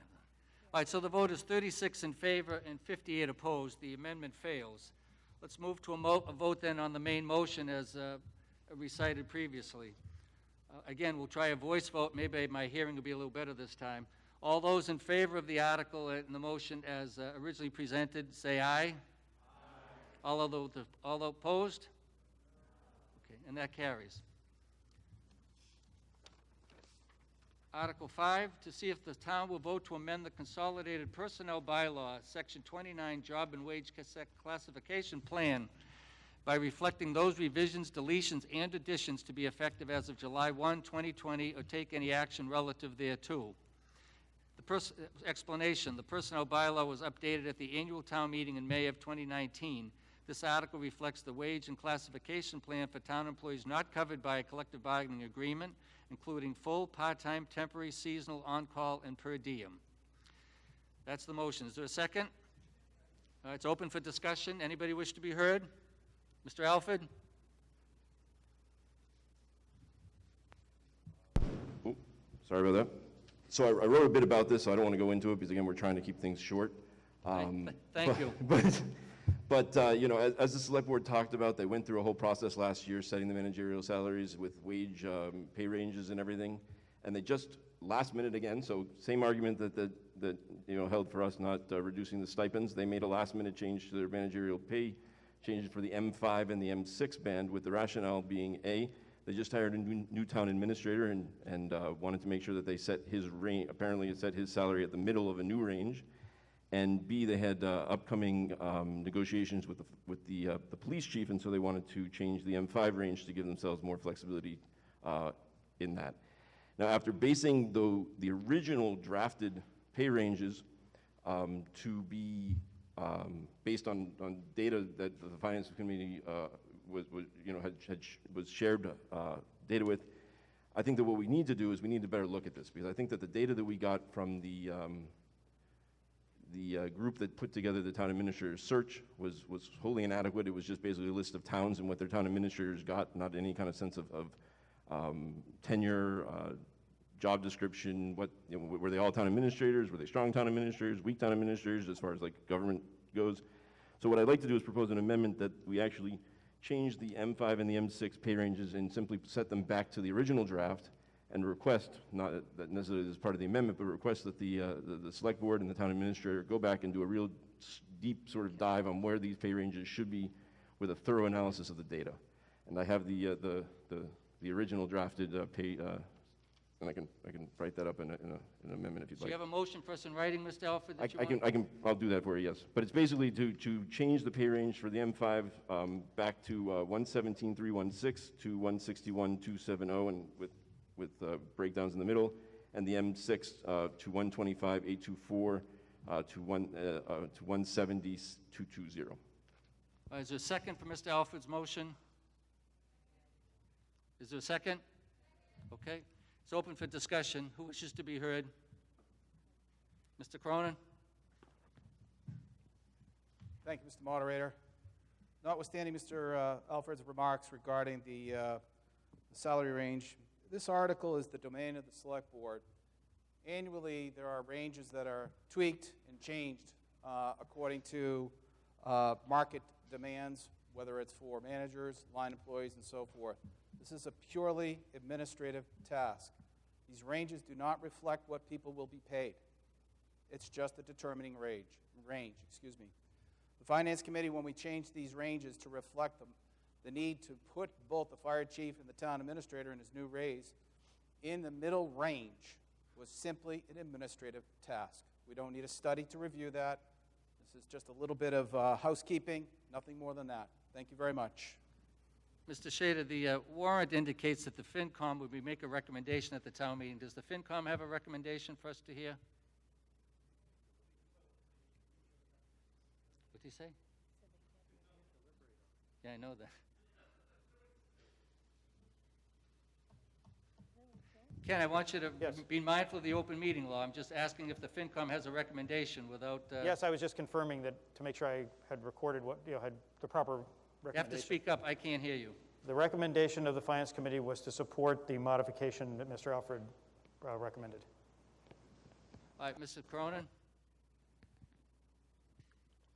think I might want to ask Town Council to evaluate what the chairman of the Finance Committee just did.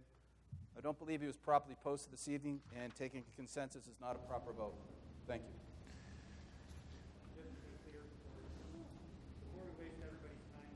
No, Mr. Alford, I haven't recognized you. Ken? I'm sorry. You have to stand up. We've got a TV audience at home. Okay. Hard of hearing front table here. Go ahead. I have to say, in all my years on the Finance Committee, that's the most ridiculous thing I ever heard. All right, I wasn't thank you. taking a vote. I was asking to confirm what my understanding of the vote we took was. And by the way, the state law allows us to meet during town meeting. It is a posted meeting. We are allowed to consult during town meeting. So that was a completely uncalled for and ridiculous I'm remark. going to ask Mr. Talaman to give us his advice with respect to whether or not you're permitted at town meeting, Mr. Shader, to take an informal poll or consensus of present members in attendance. Poll. Why don't you explain to us what you were just Okay. doing talking to Mr. Murphy? We took a vote when town meeting convened. We needed to make a recommendation on Article 5 per the warrant. Okay? We sat here and we took the vote while we were standing right here in open Tell me, session. who, Okay? And it was a roll call vote. We went around and I was just confirming the just vote. explain to me who participated in the meeting, when it took place, and what was discussed. When town meeting convened and we were in open session, I stood here and said to the committee, we have to make a recommendation for Article 5, and Ms. Zemer stood up and said, I will make a motion to make this recommendation. I don't remember we recorded it somewhere, who made the motion and seconded, but then we took a roll call vote right here in front of town meeting while the opening remarks were going on, so that we would have a recommendation at town meeting as we promised. All I did right now is I went to Mr. Murphy and said, I just want to confirm this is what we voted, correct? Just to confirm that I had it right. All right, I'm I gonna- wasn't taking a poll, I was just confirming Okay. what we did. Thank you. I wanted to explain so there's no misunderstanding. Mr. Talaman, can you give us your commentary with respect to the propriety or impropriety of what the FinCom chairman has just described to you? Sure. Am I unmuted? Can people hear me? Speak loudly, please. So the open meeting law can be kind of tricky.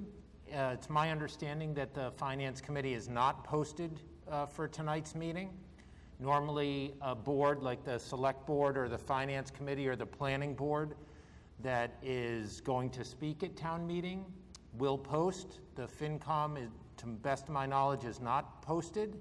So while they can attend town meeting and while they can soak town meeting in and make observations, they cannot deliberate amongst each other. They can't vote amongst each other. They can't discuss the subject matter of their meetings by and between each other and come to a consensus or otherwise change or move their positions on anything while town meeting is going on. They are permitted to be here together, to sit together, to make the presentation on the votes they already took in an open public meeting.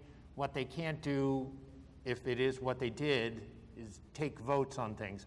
I sense it's an innocent mistake, but it really, under the open meeting law, that's something that they cannot do. You're allowed to attend other meetings. You are not allowed to deliberate. Talking amongst your peers on your board is deliberation. Okay, thank you. Ken, do you want to be heard further? Yes, if Go ahead. that's the case, I have no problem saying we don't have recommendation. Okay, thank you. Okay? Any further discussion?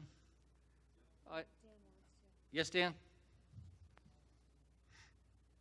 I'm glad to see Mr. Cronin, instead of working with other boards, is continuing his OML quest to find... Mr. Alfred, Hold on a second. Hold on a second. He got up and had a chance to make Mr. to Alfred, slander the... If you want to be recognized again this evening, you're going to recognize that I run the town meeting and not you. If you have comments to make, you make them to me as the moderator. Avoid personal commentary to individuals. Yes, Mr. Make your Moderator. point and make it directly. So while the select board may be, the sort of the arbiter of this is not simply an administrative task. These are these pay ranges that we use to make that are supposedly used to pay wages to town employees.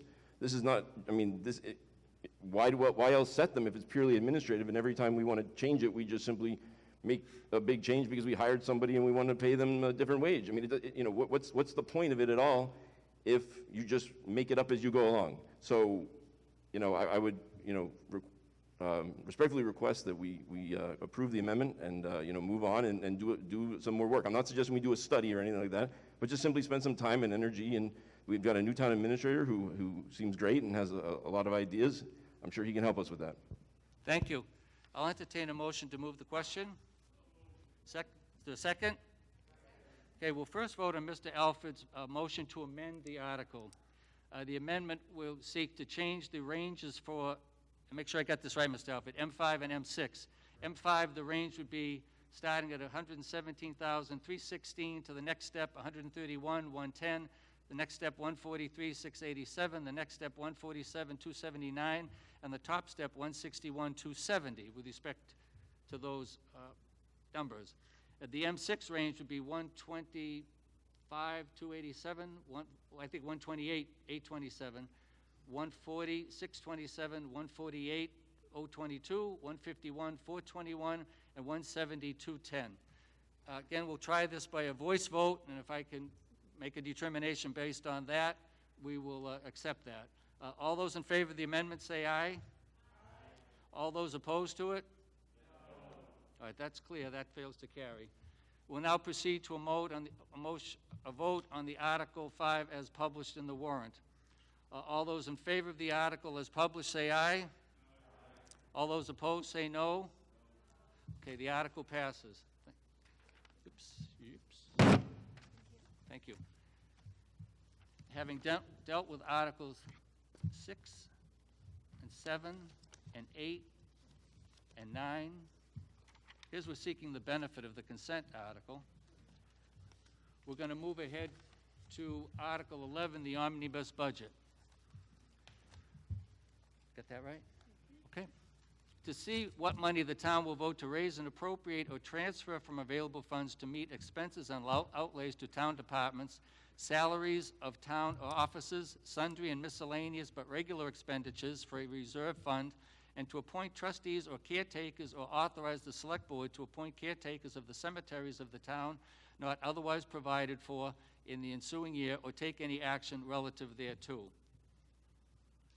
The suggested motion is move that the town raise and appropriate $60,941,576, appropriate $400,000 from the stabilization fund, appropriate $2,279,115 from the water enterprise fund, and appropriate $112,000 from fiscal year 2020 free cash to meet the expenses and outlays for town departments, salaries of town officers, sundry and miscellaneous but regular expenditures for a reserve fund and all other expenses of the town not otherwise provided for, with all departmental expenses reflected in the recommended column of the omnibus budget, as presented in the report of the Finance Committee.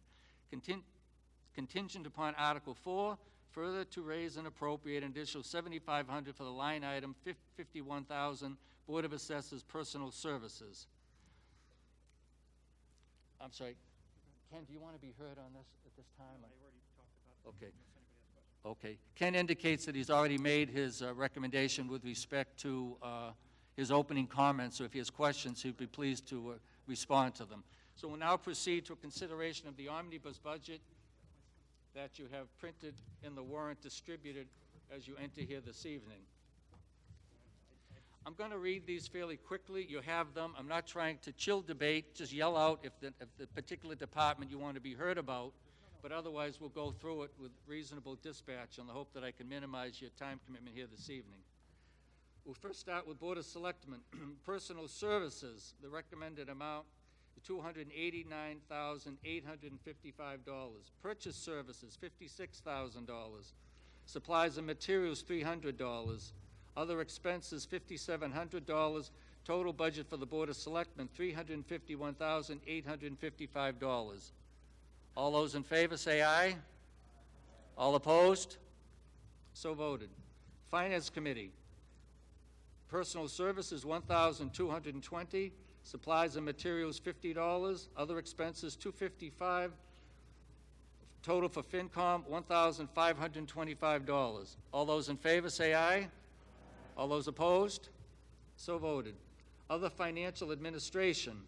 Reserve for transfers, $600,000.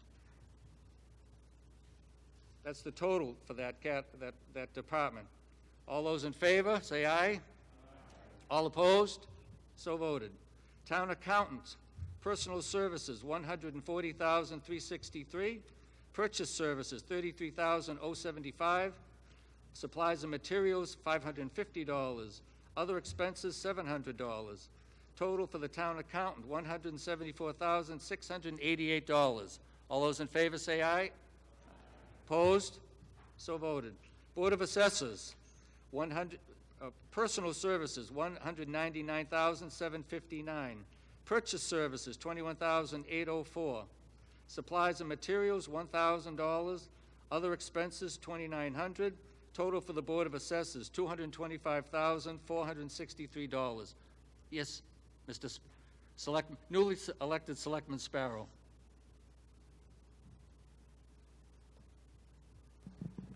Just wanted to point out that because we... Speak up, please. I just wanted to point out that because of Article 4, the way it was passed, we need to add $7,500 to personal services to the Board of Assessors. So your motion is to increase that line item, personal services, by $7,500? Yes, that's correct. Okay. I'm sorry. What's that? Oh, I'm sorry. It was in the motion, Mr. Sparrow. It was already included in the motion that I read describing the article. Okay. Okay. Yeah, Town Council indicates that if the vote is favorable on the motion as presented, it will meet your need. So the total for the Board of Assessors is $225,463. All those in favor, say aye. All those opposed, so voted. Treasurer Collector, Personal Services, $328,000. Thanks, Chief. $130. Purchase Services, $53,000. He's been propping me up for the last month and doing his very best to make me look good. So, Chief, I appreciate that help. Purchase Services, $53,298. Supplies and Materials, $5,000. Other expenses, $3,500.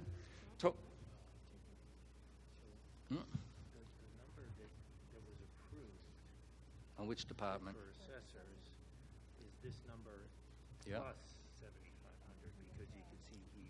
Thank you. So so if you just say yeah, she can, Okay, we're going to revisit the assessor's budget inasmuch as the amount that I recited for personal services conflicts with the amount in the motion. The motion suggested that we're going to add the contested amount of the stipends, but the precise amount voted for the assessor's line item budget for salaries did not include that stipend.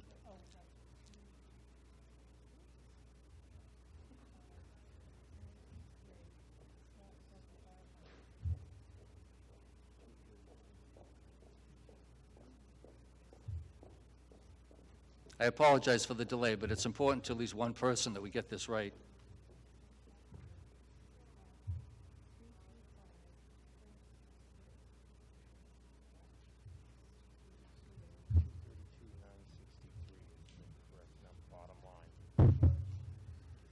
Do you have a line item for the personal services line item? yeah, the line item. Yeah.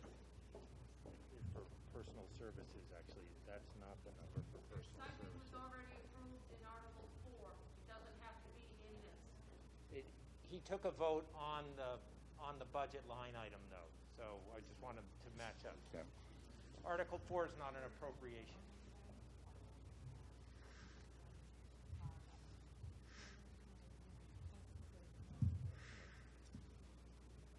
Do you have the number? They've got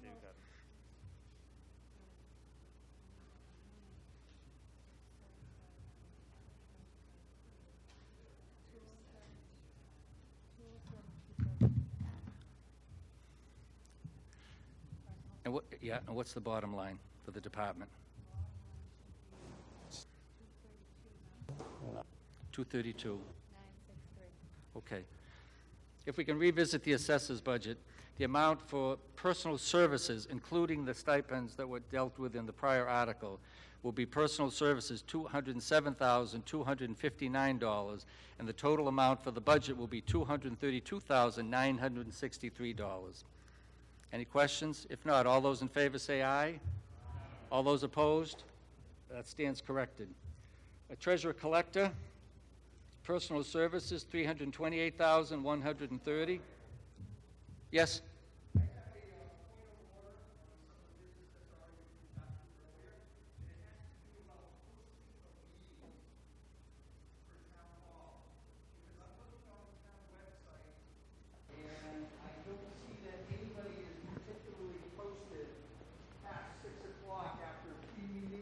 Excuse me, I'm sorry, come on, I need to. Good evening, my name is Jay Leary, 146 Karen Circle in Holliston. And I have a point of order question about posting of meetings that was talked about on the last vote. Which last vote? The vote on that the Finance Committee, somebody mentioned that they weren't even posted and could not conduct any business. So in asking that question, I'm looking toward on the town website for posting of meetings, and it looks like the select board had a meeting that was also adjourned, could be prior to this meeting, but I don't know because it's not listed. It mentions the school committee having a motion probably prior to this meeting. Did they adjourn? And it also mentioned the finance committee having a meeting that was canceled at the high school. So being a former member of the town government, it was always the process, I remember, that all boards and committees for town meeting were properly posted. And that was not something that they had to do per se. And I'm just questioning, is that still the case? Or are there any boards here that are posted correctly for tonight? That's my question. Thank you. I'm not sure what the question is. We have an article before us with respect to the omnibus. You just asking a general question about general government? Do you have a specific question? I do. What is so the question is any of the debates that are taking place tonight, if boards are not properly posted, are you allowed to even do these types of meetings? That's the question.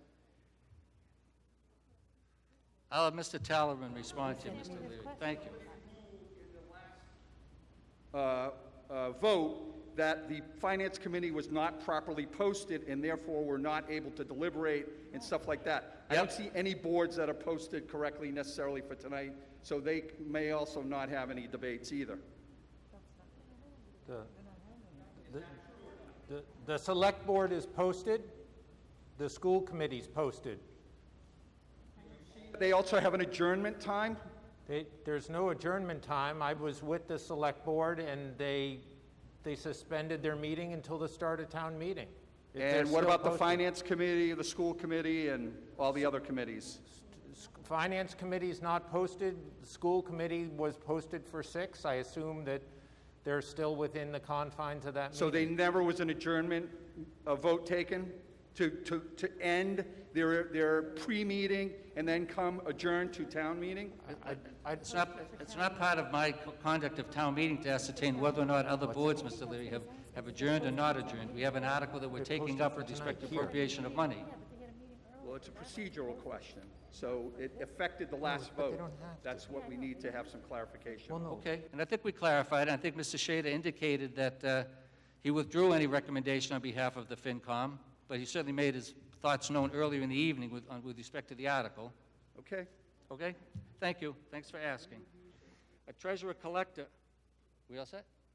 Oh, treasurer collector, personal services, $328,130. Purchase services, $53,298. Supplies and materials, $5,000. Other expenses, $3,500. The total for the treasurer collector, $389,928. All those in favor, say aye. All opposed? So voted.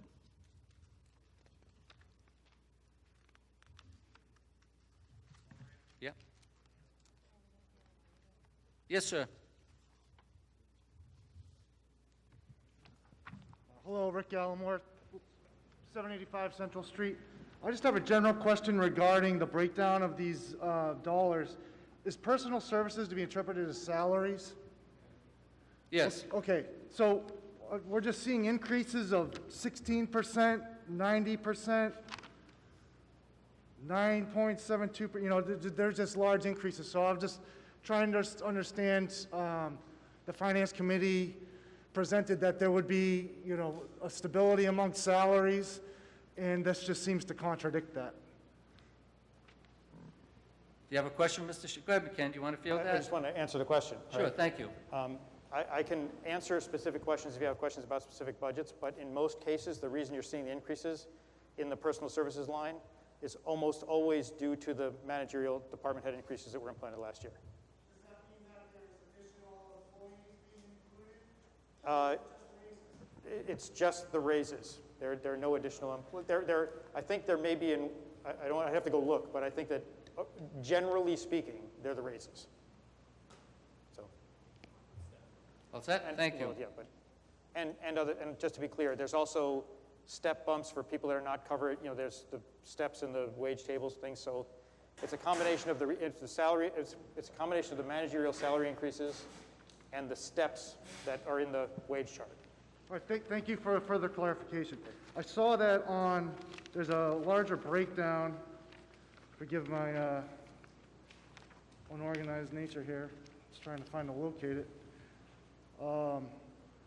where there's a debt line that's substantially decreased from last year, and it seems to be that's what's being used to supplement the increases in all these others? No, to be clear about the debt, I didn't include this in the presentation because I mentioned it last October, but we paid off this building last year in December in fiscal 20. So that debt that we owed, that payment goes away. However, that debt was financed through an override, a debt exclusion override. So what that means is when we paid off the last of the bond, the ability of the town to collect the taxes to pay the bond goes away. So that money, it's not like we pay off the school building and suddenly we have that payment available. The payment just disappears. And that's why you will see, more than likely, in your next actual tax bill, which will be Q3 and Q4, you'll see a decrease because that'll reflect that you see preliminary taxes now, but when they do the final tax calculation, the tax rate will come down to reflect that we no longer have to pay off that debt. Okay, thank you for that further explanation. I see on page 8 of the report, you know, there's all the general government 20% increase, public works 11%, human, you know, all these increases, but the debt is the one that's been lowered, And it appears to compensate for those Yeah, additional. it looks that way, but there was a very small amount of what we call inside the levy debt that does become available, but that was a tiny fraction of the total debt that we owed for the school. So, I'm sorry, you also said we could expect no increase in our real estate taxes? What I was saying was, just to be clear, you've been paying for the last 20 years, something that's included in your tax bill to pay the bond to pay for these schools. The bond was paid off in December of 2019, so the town loses the ability to collect taxes to pay the bond because the bond is paid. Okay. So the effect of that one payoff is a reduction in the tax rate. There are other factors that may act to increase it, but in my opinion, I'm not the tax assessor, but in my opinion, you should see a decrease in the tax rate this year because any adjustments should be much smaller than the reduction from the bond payoff. I just recall seeing 4% in this report. Yeah, the 4% for the tax levy growth is Prop 2.5. It's 4% overall because what's added to that is the new growth we had, the money we add to the tax base every year. So when you look at the tax levy one year versus the tax levy the year before, included in that is basically the 2.5% of Prop 2.5 plus the addition of new buildings to the tax base. And so overall, the tax levy goes up by 4%, but it doesn't mean everybody's tax bill goes up by 4%. Okay. Confusing. Thank you. Yes. Leslie? Identify yourself, please.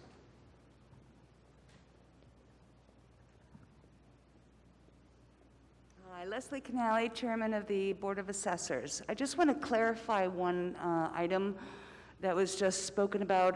The reduction of the debt may not or may increase or decrease the tax rate. We do not know that yet, okay? There are factors, many factors that are involved in calculating the tax rate.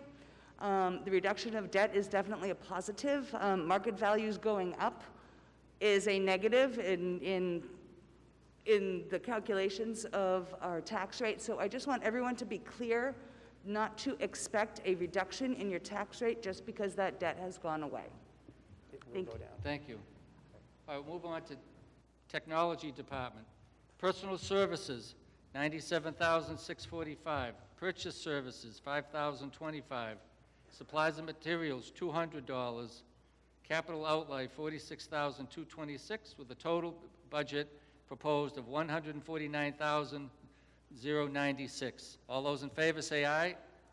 Those opposed, so voted. Town Clerk, are these numbers where we want them? Yes. Town Clerk, Personal Services, $161,984. Purchase Services, $5,280. Supplies, $920. Other expenses, $3,313. Total for the Town Clerk, $171,497. All those in favor, say aye. Opposed? So voted. Elections. Personal Services, $28,619. Purchase Services, $4,650. Supplies and Materials, $5,665. Total for elections, $38,934. All those in favor, say aye. Opposed? So voted. Conservation Commission, Personal Services, $50,459. Purchase Services, $2,550. Supplies and Materials, $204. Other expenses, $1,223.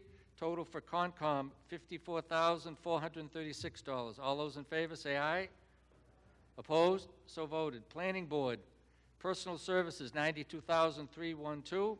Purchase Services, $2,900. Supplies and Materials, $250. Other expenses, $500.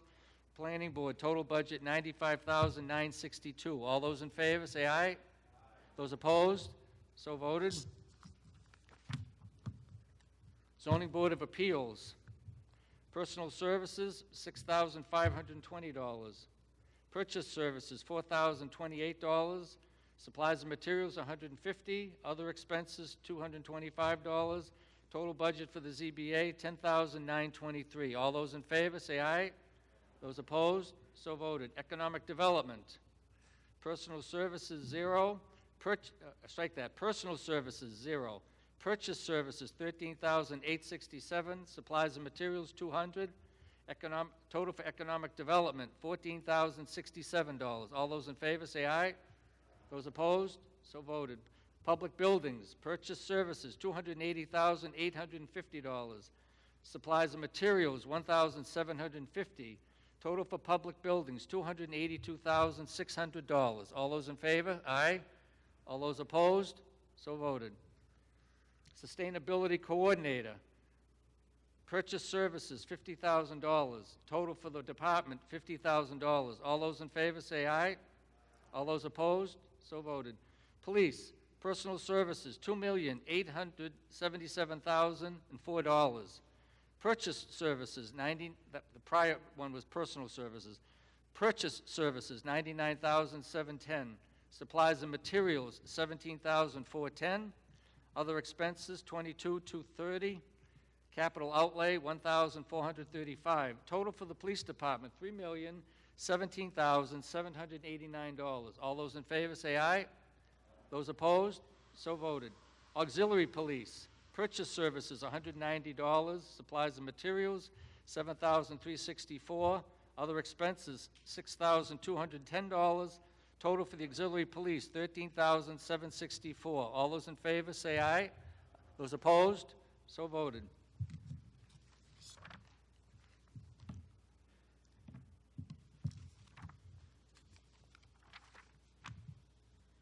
Fire, next. Fire department. Am I in the right line? Yeah. Fire department, personal services, $765,918. Purchase services, $79,528. Supplies and materials, $12,000. Other expenses, $5,250. Capital outlay, $13,108. Fire department total, $875,804. All those in favor say aye. Those opposed, so voted. Ambulance, personal services, $349,314. Purchase services, $104,050. Supplies and materials, $24,100. Other expenses, $2,000. Capital outlay, $0. Ambulance, $479,464. Total for the department. Ambulance, $479,464. All those in favor say aye. Aye. Those opposed, so voted. Building inspection, personal services, $134,876. Purchase services, $14,100. Supplies and materials, $700. Other expenses, $1,800. Capital outlay, $2,500. Total for the building inspection department, $153,976. All those in favor, say aye. Those opposed, so voted. Sealers of weights and measures, I suppose that will not require a vote. Personal services, $0. Seal of weights and measures, $0. We'll pass on that. Okay to pass on that, Jay? Sealers of weights and measures, nothing being appropriated? Nothing being sought? Okay. Emergency management, purchase services, $10,515. Supplies and materials, $311. Other expenses, $450. Emergency management total bottom line, $11,276. All those in favor, say aye. Aye. Those opposed, so voted. Animal control. Excuse me. Purchase services, $38,000. Total for animal control of $38,000. All those in favor say aye. Those opposed, so voted. School department, personal services, $541,938. Purchase services, $3,849,731. Supplies and materials, $580,885. Fuels, $54,000. Intergovernmental expenses, $1,527,073. Other expenses, $400,781. Capital outlay, $185,307. Total for the school department, $35,139,715. All those in favor say aye. So voted. My compliments to the Finance Committee and the School Department for being able to agree on such a significant portion of the budget and presenting it to us with a united front. Thank you. Keefe Tech, intergovernmental, $1,214,357. Total for Keefe Tech, $1,212,357. All those in favor say aye. Those opposed, so voted. DPW, Department of Public Works, Personal Services, $817,487. Purchase Services, $244. Supplies and Materials, $64,279. Other expenses, $606. Capital outlay, $320,875. The total for the Department of Public Works Highway, $1,465,491. All those in favor say aye. Those opposed, so voted. Facilities Manager, Personal Services, $95,683. Purchase Services, $600.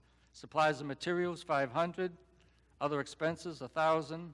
Facilities Manager, total bottom line, $97,783. All those in favor say aye. Those opposed, so voted. Department of Public Works, Snow and Ice Removal. Hard to conceive of that right now. $50,000 for Personal Services. Purchase Services, $106,215. Supplies and Materials, $93,785. DPW Snow and Ice, total of $250,000. All those in favor say aye. Those opposed, so voted. Street lighting. Bottom line for the department, $70,000. All those in favor say aye. Those opposed, so voted. Solid waste, $1,222,851. All those in favor say aye. Those opposed, so voted.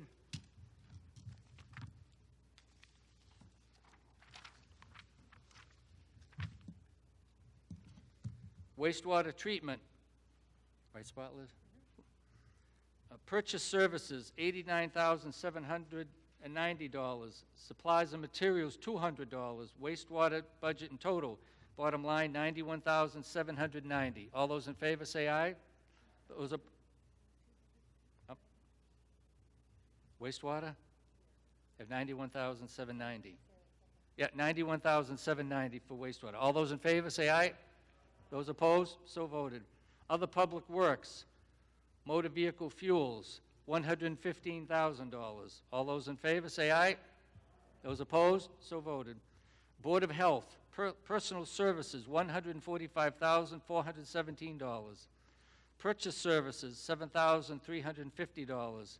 Supplies and Materials, $650. Other expenses, $1,100. Total for Board of Health, $154,517. All those in favor say aye. Those opposed, so voted. Council on Aging, Personal Services, $175,439. Purchase Services, $58,272. Other expenses, no, strike that. Supplies and Materials, $9,250. Other expenses, $1,200. Council on Aging, total bottom line, $244,161. All those in favor say aye, please. Opposed, so voted. Youth Services, Personal Services, $137,904. Purchase Services, $6,350. Supplies and Materials, $1,000. Other expenses, $3,000. Youth Services, total $148,254. All those in favor say aye. Those opposed, so voted. Veteran Services, Supplies and Materials, $1,450. Intergovernmental, $42,354. Benefits, $50,000. Total for Veteran Services, $93,804. All those in favor, say aye. Those opposed, so voted. Library Department. Personal Services, $352,629. Purchase Services, $74,719. Supplies and Materials, $87,355. Other expenses, $300. Total for the library, $515,003. All those in favor, say aye. Those opposed, so voted. Parks, Personal Services, $131,009. That's the total for the Park Department, $131,009. All in favor, say aye. Those opposed, so voted. The Rail Trail. Purchase services, $1,000. Total for the rail trail, $1,000. All those in favor of approving $1,000 for the rail trail, say aye. Those opposed, stand up and be acknowledged. That, so voted. Celebrations. We should put some money for tonight after this. Celebrations. Supplies and materials, $2,000. Total for celebrations, $2,000. All those in favor say aye. Aye, so voted. Debt service plays into the gentleman's earlier question this evening.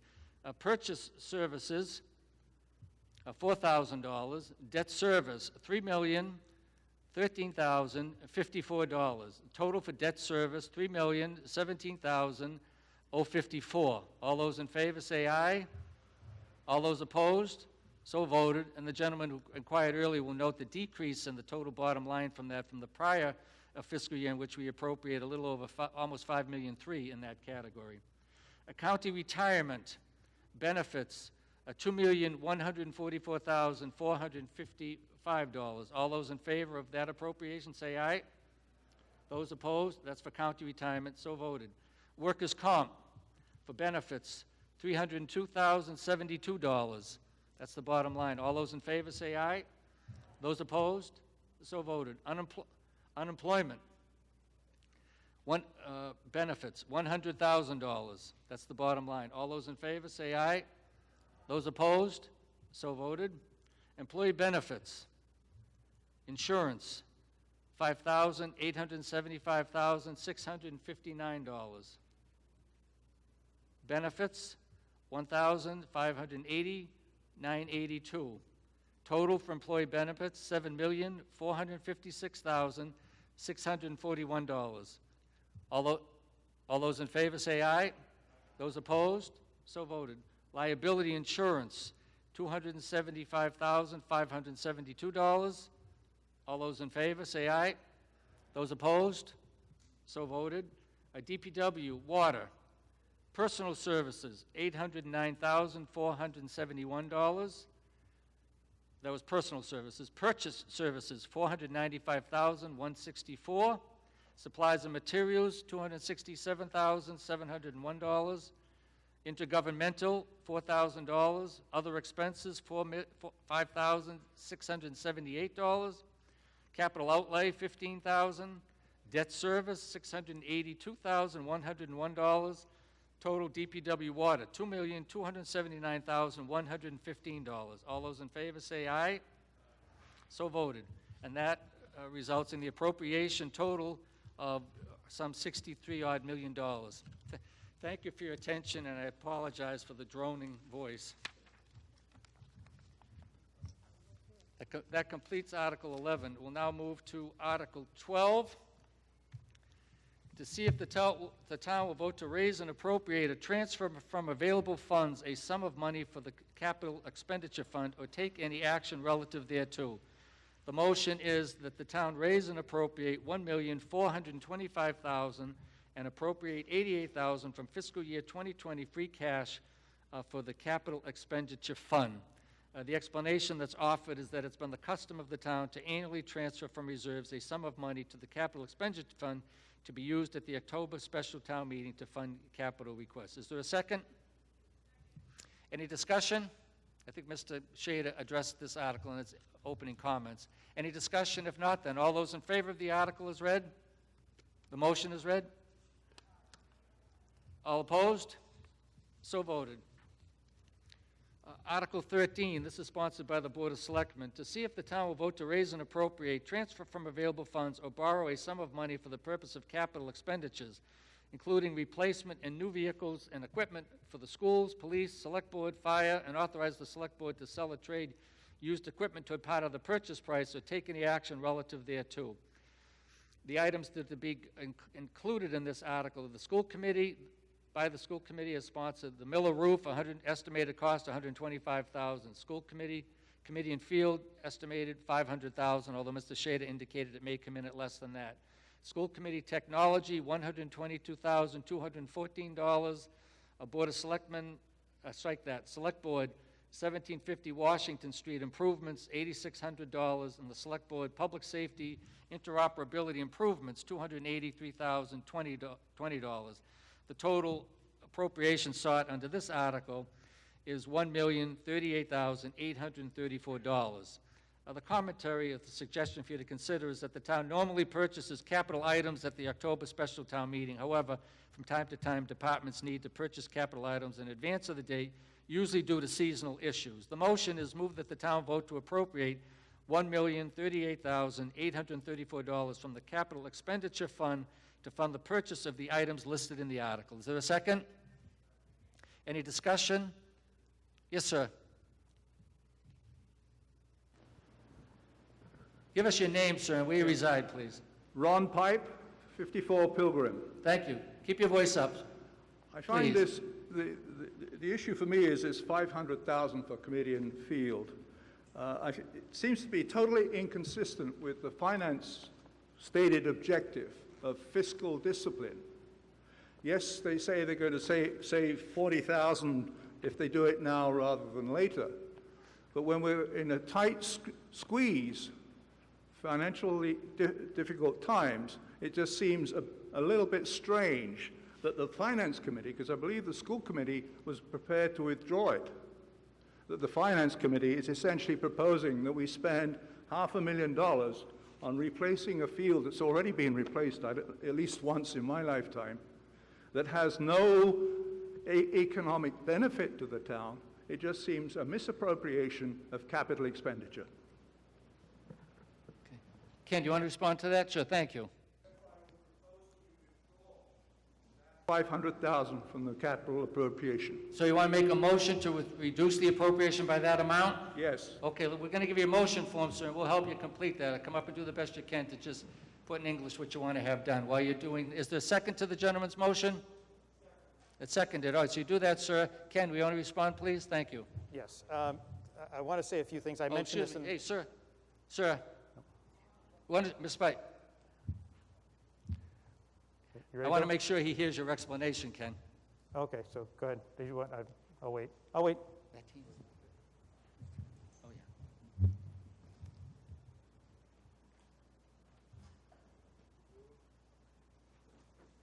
Tina, you want to be heard in opposition to the motion? I want to make sure I see you. No, I'm just kidding.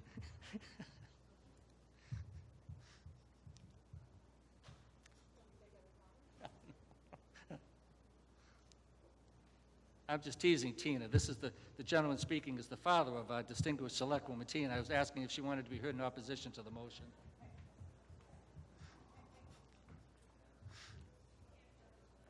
We have to look for little pockets of amusement tonight.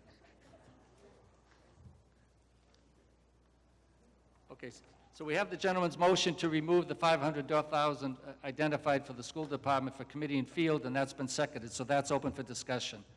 Yes, Mr. Shader. Okay. Thank you. So just to be clear, I touched on this in my presentation.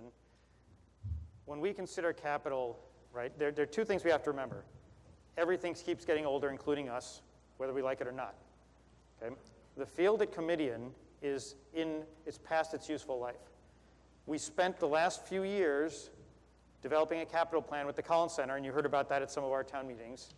And on that capital plan, we put replacement of certain items in town, and we've been working towards getting all the town's capital on this plan so that we can regularly replace things and keep things in good shape, rather than waiting till they're well beyond their useful life, they may be a safety risk or whatever. Okay?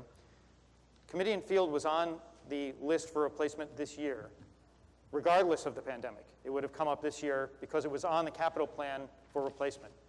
It is deteriorating to the point where at some point very soon it's going to be a safety hazard. Okay? If we decide not to fund it tonight, we are passing on the opportunity to do that work at a better price. That's really what it comes down to. So if you want to take the money away, you're putting the town in a position where one of two things is going to happen. We're going to have to just remove the field, which seems to be a terrible waste because at this point all the groundwork is, the existing field did all the legwork of doing the bottom layers, and this replacement doesn't require all that to be redone. So we have to take all that out and turn it back into a grass field. Okay? Or we have to recognize that we're going to spend this money in the next couple of years anyway. And when we do that, it's going to cost more. And why is it going to cost more? Because if we wait till the economy gets better, then everybody and all the towns around us will be looking to do their fields. We've already talked to vendors who have basically said, if things get better, price is going to go up. You know, if you wait longer. And of course, they take them or leave them for their comments. But the point is, it's supply and demand. Right now, we're the only ones that are capable of getting this job done, so we can put ourselves in a position to negotiate a very good price. The only way this doesn't make sense is if we're going to decide we're not going to do the field, because it's going to be replaced. It's going to be replaced in the next couple of years. It's going to cost a lot of money. Let's be smart about it and approve it tonight so that we can get it done at the best price for the town. Okay. Ken, thank you. Any further discussion? Yes, ma'am? Oh, I'm sorry, I invited Tina to respond, but go ahead, Tina. Ma'am, I'll call on you next, please. Thank you. Tina Hine, 142 Union Street, and daughter of gentleman who just spoke. Apple does not fall far from the tree here. So for me, the issue here is the justification that the addition of committee and field is to position the town for the best value opportunities. It's my belief, and it's my opinion only, that's a skewed representation. I'd like to just point out that there were other capital items on this warrant back in March when the draft was being circulated. And for me personally, one of the capital items that was very significant was the request for public safety equipment to address traffic concerns in town. That article was removed, and it was removed with the advice of the then town administrator, Jeff Ritter, and the Finance Committee, that only essential spending should be included for capital requests.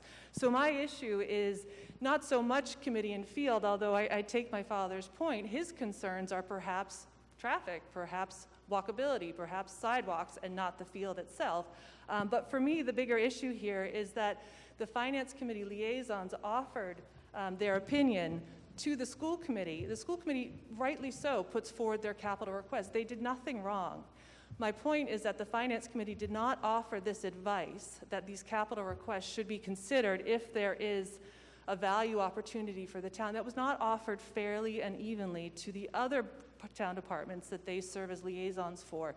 And that's my point of concern here. I believe that you all should expect that advice is offered fairly, that all capital requests for town departments are advanced and given for your consideration. And in this case, I don't believe that that's happened. Thank you.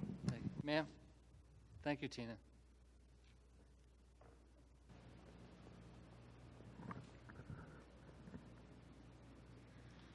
Islyn Weaver, 69 Woodland Street. Speak loud, please. My question is, because I know that the school committee, and I believe with the Board of Selectmen, they were drafting a letter to have the state come in and assess for help for redoing or rebuilding the high school, and I guess there was a possibility of the high school moving. So my question is, why are we spending so much money to redo a field if there's a chance that the high school could be moved to a different location at some point in the near future? Good. Anybody here from the school committee want to respond to that? Yes? Hi, Ann Louise Hanstead, 8 Cassandra Lane. I am chair of the Budget Shout. Subcommittee. Speak up. Oh my God, I'm so going to die in this mask. Okay, hold on. I'm going to take a deep breath. Did you hear who I was? Yes, I know who you are. No one else cares. I'm chair of the Budget Subcommittee. I want to answer your question first and then just remark on the general discussion. We did discuss the scenario where what if the Mass Association of School Buildings were to approve a project for the schools, and we don't know, by the way, whether that will happen, whether it would be a renovation, whether it could be a new building. But in the scenario where it potentially could be a new building, it would not be moved over committee and field. And one of the key reasons is that what that program with the state does not cover is the building of a new field house. So we would need to, in all likelihood, put any new school more in the middle of the campus and attach it to the field house, tear down the existing school, but kind of put something new in the middle, leave the field where it is. Keith Boudet, who's in the non-speaker room, could probably talk to that a little bit more thoroughly. Where are you, Keith? Oh, look at you back there. Okay, I'm going to have you go down there and talk to Keith. Before you go to Keith, because I think he'll give you more detail on that. But so we did discuss that. I just want to say that when it became apparent that the schools were going to be shut down through the end of the year, we tried to be as proactive as possible and prudent as possible in managing our budgets and preparing for a very difficult and extraordinary situation where the students would not be attending school, okay? So to make sure we had all our ducks in a row, that we were completely transparent and that we were making sure information was passing as quickly as possible, we established weekly meetings with the liaisons from the Finance Committee as well as with Ms. Hine from the Select Board. And so all of the discussions around Committee and Field and the other capital requests for the schools was very public and vetted across members from the three boards. And as Ms. Hine indicated, she expressed support for the idea that the field is a project that it's been on the school committee's capital request list for at least 5 years. It's been presented publicly and put on our voted request, I believe the last 2 years, but definitely last year it was up for discussion last fall. So this is not something that's new. It's something that we try to look ahead on. And it's something that we need to take care of because it's not a cost that's going to go away. It's an investment we have to make. Because very soon, we're kind of on borrowed time. The field is 10 years old, and the warranty is gone now. And we're doing everything we can to maintain it. We're investing in maintenance twice a year, and if we don't replace this field soon, it's going to become a safety hazard. So that's the first thing. The second thing is that the reason the Select Board or the Finance Committee liaisons advise us to take another look at it is that in an environment where the economy was starting to turn down rapidly, that's when you can capitalize on materials and material costs significantly. Labor costs tend to trail. So we looked into it, and if we had approved this in a Maytown meeting, we would have saved $40,000 at least this summer, which is when we would need to have done the project. We still have the potential to do this. If we are not able to play fall sports, and that question is still open, the fields will not be in use. And it's the ideal time to go and use them, or to go and pursue this project. With respect to whether or not this is an appropriate expense for the town at this point in time, the school committee can't judge that in the context of other priorities. But we rely on the advice of the Finance Committee to tell us if there are sufficient funds in the capital expenditure fund, which has been set aside precisely for these purposes. And so that is the fund that it would be coming from. It is not going to jeopardize the operating cash for the town, or we would not have suggested adding it back in.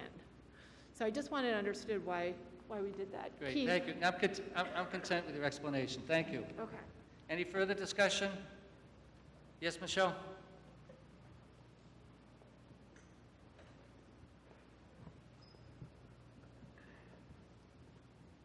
Michelle Zemer, 583 Winter Street, member of the Finance Committee. I just want to address the mention of sidewalks. Sidewalks themselves weren't on the warrant. It was a study of sidewalks, and that was also on the warrant, I believe, in October, and it was taken off. And the reason it was taken off is there were a number of different, excuse me? It was voted down at October town meeting. And the reason it was voted down is there were a number of studies presented all at once.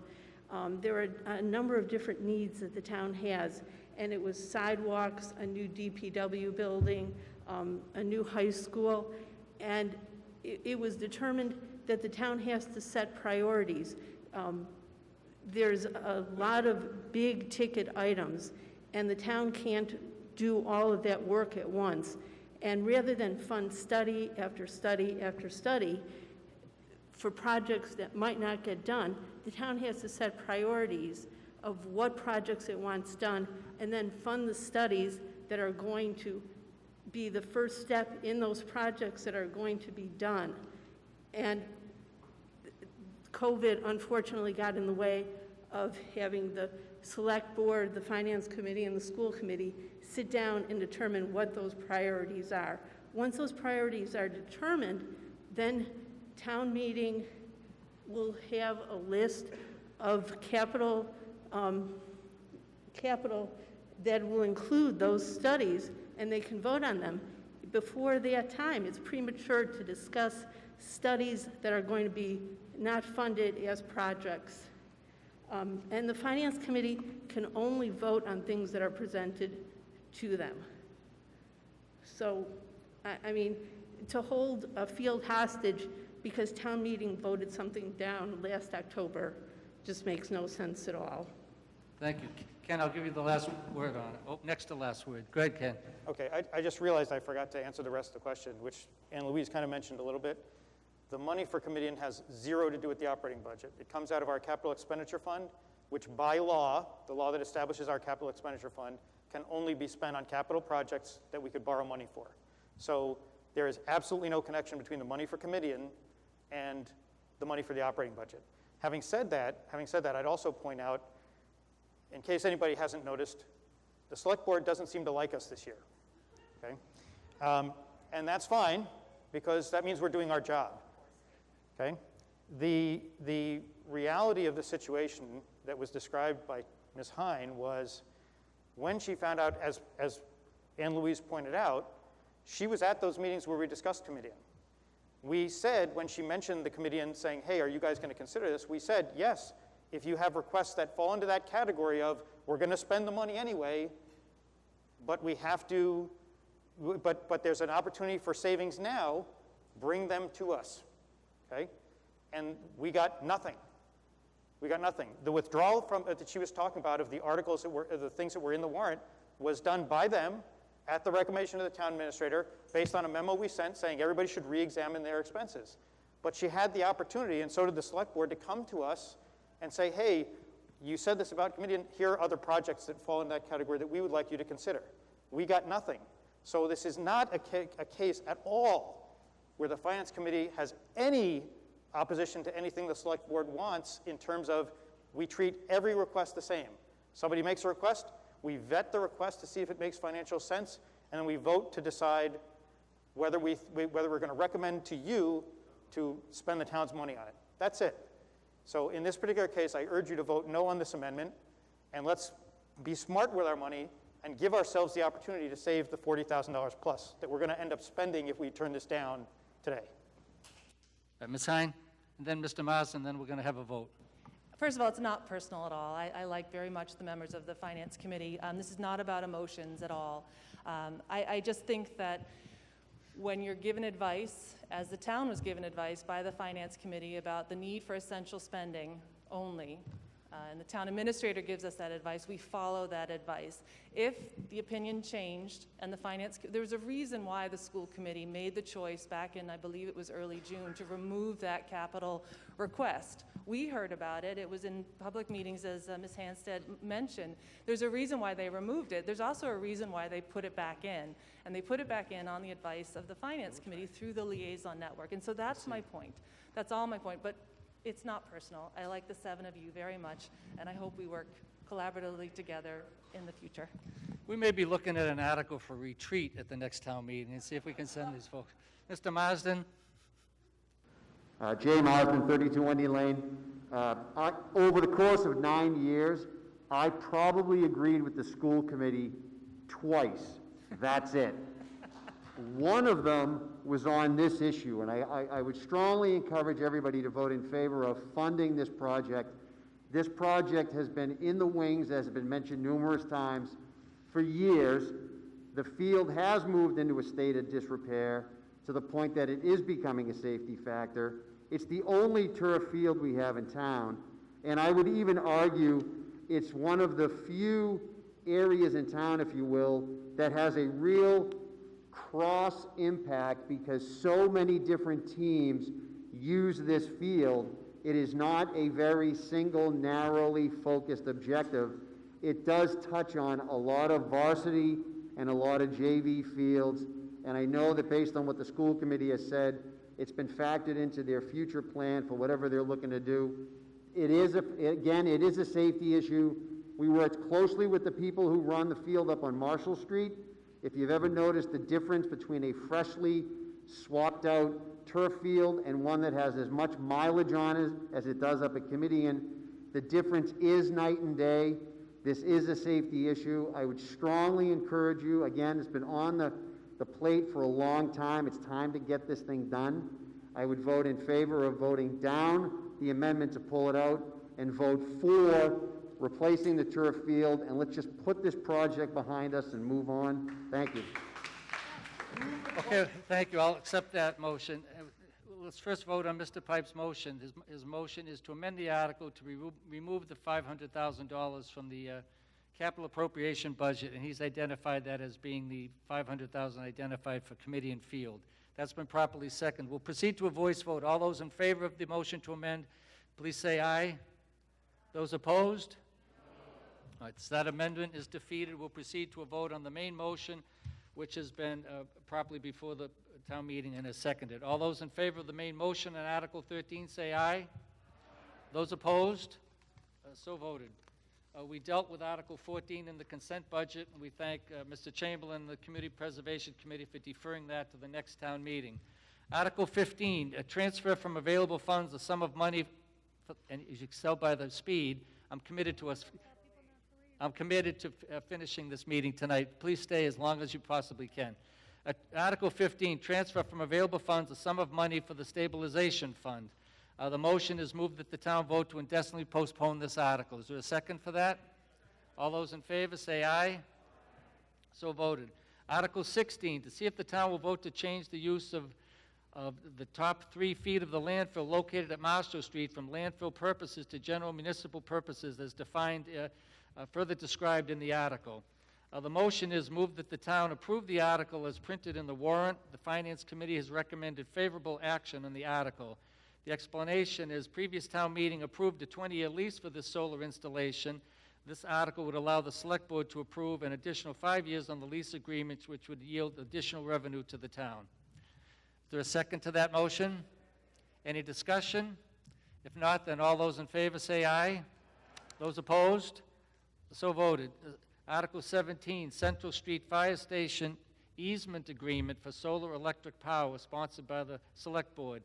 To see if the town will vote to grant an easement, license agreement, or lease agreement with the approval of town council and the Select Board, and to authorize the town administrator to sign the appropriate documents on behalf of the town for the installation of a rooftop solar panels and any related equipment at 59 Central Street Fire Station, or take any action relative thereto.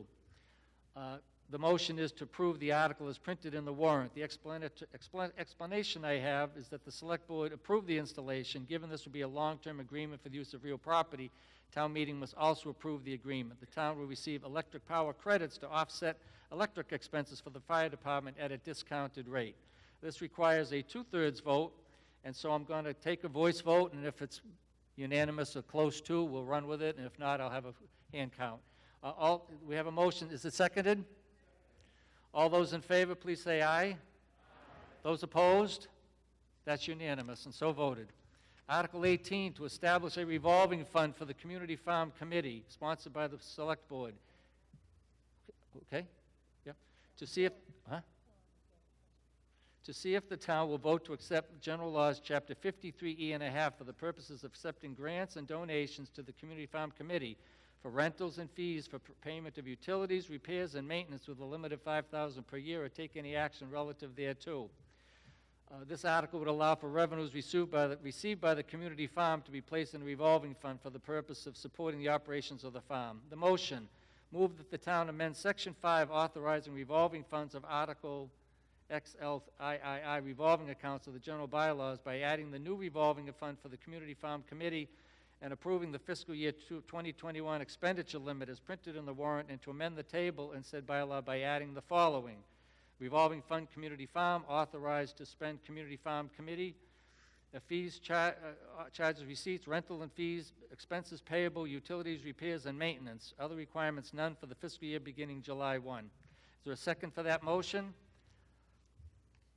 Is there a second? Yes, thank you. All those in favor say aye.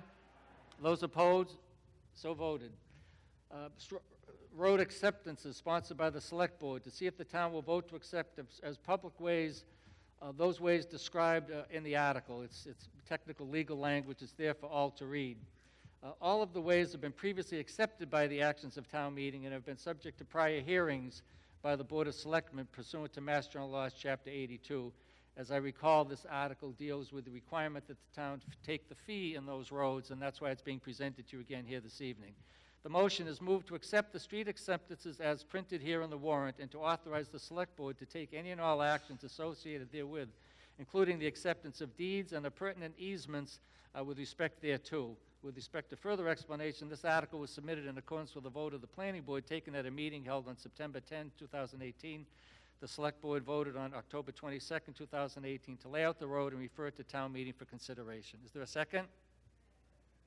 All those in favor say aye. Those opposed? So voted. Article 20, sponsored by the Board of Selectmen, Washington Street at Woodland and High Street traffic signaled upgrade. To see if the town will vote to raise and appropriate a transfer from available funds $5 million, no, strike that. That'd be a heck of an upgrade. $5,740 for labor, materials, and equipment for the installation and upgrades of a traffic signal at Washington, Woodland, and High Street, to take any action relative thereto. The FinCom unanimously supports the article, I note in their recommendation. Suggested motion, move that the town raise and appropriate $5,740 for the purposes stated in the article. This technology and the traffic control signals at that intersection is older and requires upgrades to newer, more efficient LED technology. That motion had been made and seconded. All those in favor say aye. Those opposed? So voted.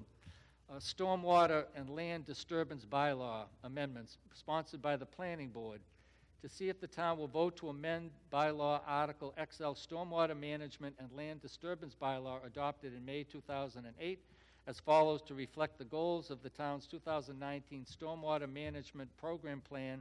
The new text is presented in bold italic and has been published in the warrant, and presumably you've all had an opportunity, at least those of you with an interest in it, to read the article as detailed. It's technical. I don't think I need to take your time because it's been presented to you in written format, and you've had full ability to examine that.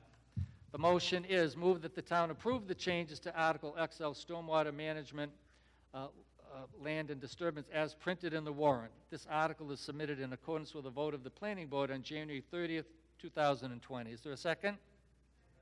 Any discussion? Seeing none, all those in favor say aye. All those opposed? So voted. We're now proceeding to Article 22, which is the last article of the evening. Oh, yes, this is, what's that? Yes, this is a petition article, and the article is entitled Protecting Consumers and Animals in Holliston, and is sponsored by the petitioners, and Janine Cox is going to speak on behalf of it this evening. The motion before us is going to be moved that the town approve the article as printed in the warrant, and unlike other articles that you've had earlier this evening, many of which we've seen in different forms or shapes in other town meetings, this article is a petition article brought to town meeting pursuant to the right of petitioners to bring such an article. And so it's presented to you in the precise form that's presented by the petitioner. We don't edit it. We don't suggest improvements or changes in it to it. And so the motion having been made and seconded, I'm going to call on Janine Cox, who's going to make the presentation. She'll tell you what the article is about, and we'll take it from there. So, Ms. Cox, go right ahead. The floor is yours. Just Hi, keep your voice Janine up. Cox, 67 Ms. Cox? Overlook Drive. Ms. Cox, I just caution you, please keep your voice up. We want to make sure everybody hears you, okay? Definitely. Thank you. This is really quick, I promise, but it's very important. Like they stated, this is protecting consumers and animals in Holliston. And the purpose, I don't know which way to stand, I apologize.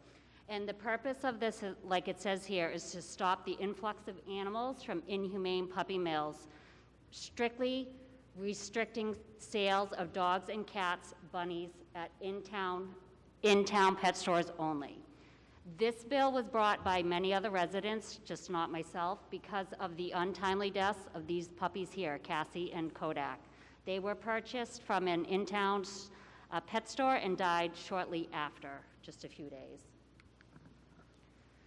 And I've said puppy mills, so I want to define that. Puppy mills versus breeders. Puppy mills are huge commercial facilities that breed up to 1,000 puppies a year under substandard conditions. They're vastly different from reputable breeders, and standards are minimal and poorly enforced, and that's from the USDA. They're the ones who enforce the laws, and they're also the ones who say that they can't do a good enough job enforcing them. Reputable breeders take care of their dogs, so that's not what this bill is about or this article is about. They conduct proper genetic tests to make sure that the consumers are not getting unhealthy dogs, and they usually only have a handful of adults. They meet directly with consumers to make sure that they are who is purchasing their puppies, as well as they do not sell to pet stores. So it works both ways. The consumer can see where the puppies are bred, as well as the breeders also see who they are selling to. So why is this needed? Sadly, the cases like Cassie and Kodak are not isolated incidents. Public records from the, I can get the specific name, the Mass Department of Agricultural Resources show that a handful of puppies, bunnies, and cats that are still coming in from out-of-state large facilities. And that's what the Humane Society has deemed the most horrible hundreds list. And that's because they have many documented violations. And legally, these puppy mills can keep their dogs in cramped, stacked wire cages that are only 6 inches larger than their bodies for their entire lives. They're denied basic veterinary care, socialization, as well as exercise. Mother dogs are bred every heat cycle until they just can't any longer. So to conclude, I said it was fast, this article will apply reasonable regulations to help prevent unnecessary animal suffering and to ensure that residents know what they're getting and get a healthy animal. It is modeled after quite a few of other cities and towns, Boston, Cambridge, Stoneham, and Pittsfield, that already have passed similar articles. It's endorsed by the Massachusetts Society for the Prevention of Cruelty to Animals, the Humane Society of the U.S., and the Animal Legal Defense Fund. And again, I want to just be clear that this will not affect a consumer's ability to buy a kitten, puppy, or a bunny. It's strictly going to stop that influx from large commercial facilities, otherwise known as puppy mills. And they can purchase them from a reputable breeder, a shelter, a rescue organization. It's strictly going to stop the sales of those puppy mill animals in this town alone. I also want to make clear that it's not going to affect any businesses in Holliston, because businesses that were selling puppies from puppy mills and things of that nature are no longer operating. So it won't affect any businesses. It will only affect any businesses going forward. They would, and applying for a license, they would have to adhere to making sure the puppies don't come from those mills. Thank you for listening, and in honor of Kodak and Cassie, please vote yes to help protect animals as well as consumers in the town of Holliston. Thank you. Thank you. Thank you. Further discussion? Yes, Pam? Just identify yourself for the public. Pam Zico, 180 Fisk Street, Holliston, Mass. I'm just looking at the first section. It says, no pet store shall deliver, offer, or for sale, barter, give away, except for a dog or cat displayed by a shelter or animal rescue organization. So if I understand, you just said no pet store can sell dogs or cats or barter or give away, except They're a shelter or animal rescue organization? No, they wouldn't be able to sell the puppies, cats, or bunnies that come from puppy mills. They would be able, you could go to a reputable breeder, as well as if a pet store wanted to open, they could, make arrangements with shelters and rescues to then adopt those puppies out or sell those puppies. Okay, because that's not what I'm reading in this first thing. It says, "No pet store shall sell, deliver, offer, or barter, give away, or otherwise transfer, except displayed by a shelter or animal rescue organization." It doesn't So, say anything about a reputable breeder, it should. in Section 1, the restrictions on the sale of animals. That's all I'm saying is right in there. It just kind of like says, no pet stores.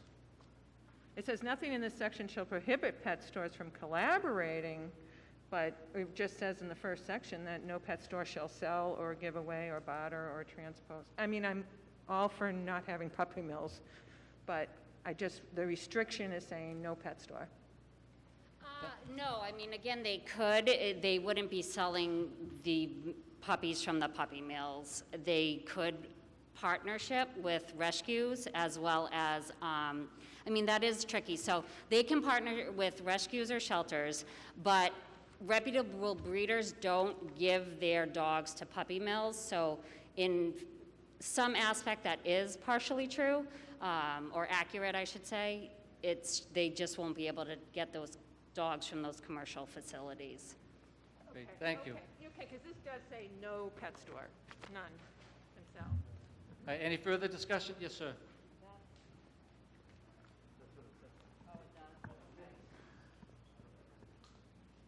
Gary Ziegel, 511 Washington Street. We've always adopted rescue dogs, but I have a problem with the bylaw that's really not enforceable. I mean, doggies don't come with a tag in the chain of custody to know exactly where they're coming from. Again, I've always adopted rescue, and it puts our resources in a precarious position because I'm not sure how much the police can and cannot enforce if you can't identify where this dog came from. So, I mean, I understand that there was a problem in town. It's no longer a problem in town. I'm not sure this bylaw is the best way to go about that, so I would advise voting it down.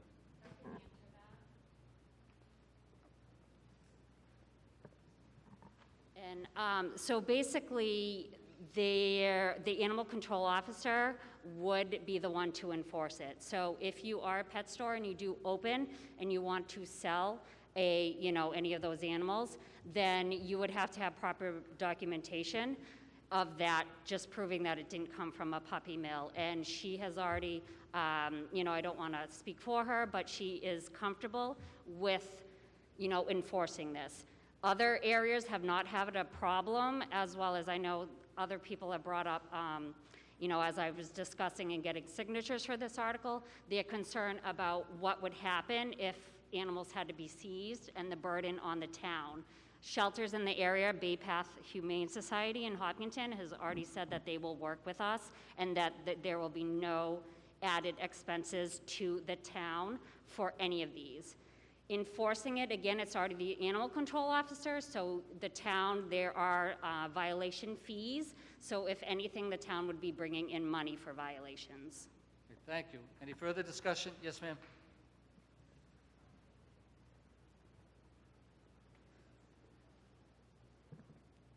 Good evening. My name is Kristen Grace. I live at 14 Hillside Drive.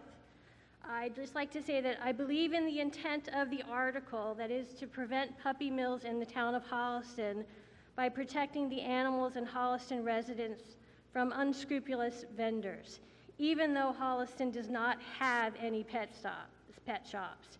However, there are two items to be highlighted as problematic. First is with the definition of animal rescue organization that is noted in the article. The definition noted is inconsistent with the state of Massachusetts definition.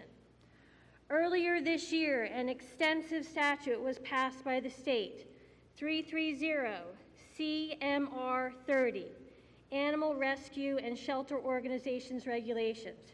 You'd have to see that definition, which I do have here in my hand, so that you can see the differences between what is in our article and what is at the state level. The question that I have is why do we as a town need to expand upon this regulation and this legislation if the state already covers it in terms of rescue organizations? Further, the definition as it states in our Article 22 includes, this term does not include any entity housed on the premises of a breeder or broker. That's within the article definition.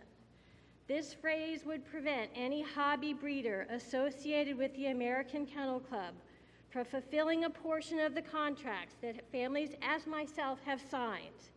In that contract, I have agreed to give my breeder first right of refusal if I can no longer or do not wish to keep the dog that I purchased from them. I don't know if there's any breeders in town. I am not one. But I do recommend that we rethink this article, because in addition to the fact that there are problems with the definition as it relates to the state level, there is also concerns that it weakens consumer and pet protections, as evidenced by other communities outside of the state of Massachusetts who have passed it.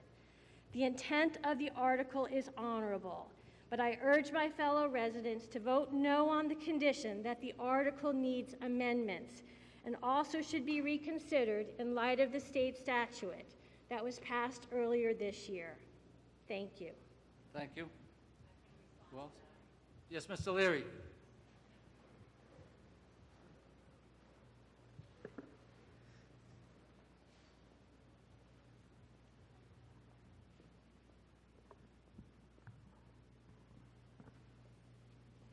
Jay Leary, 146 Karen Circle, Holliston. I make a motion that we indefinitely postpone this article, please.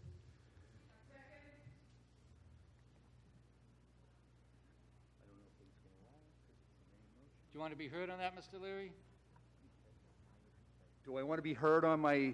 Yeah, you made the motion, it was seconded. Do you want to speak further on it, or you can... I think in hearing some of the questions and concerns from a number of few residents that have spoken, I think this bill or this proposal needs a lot more work, and for that reason, I would recommend indefinite postponement.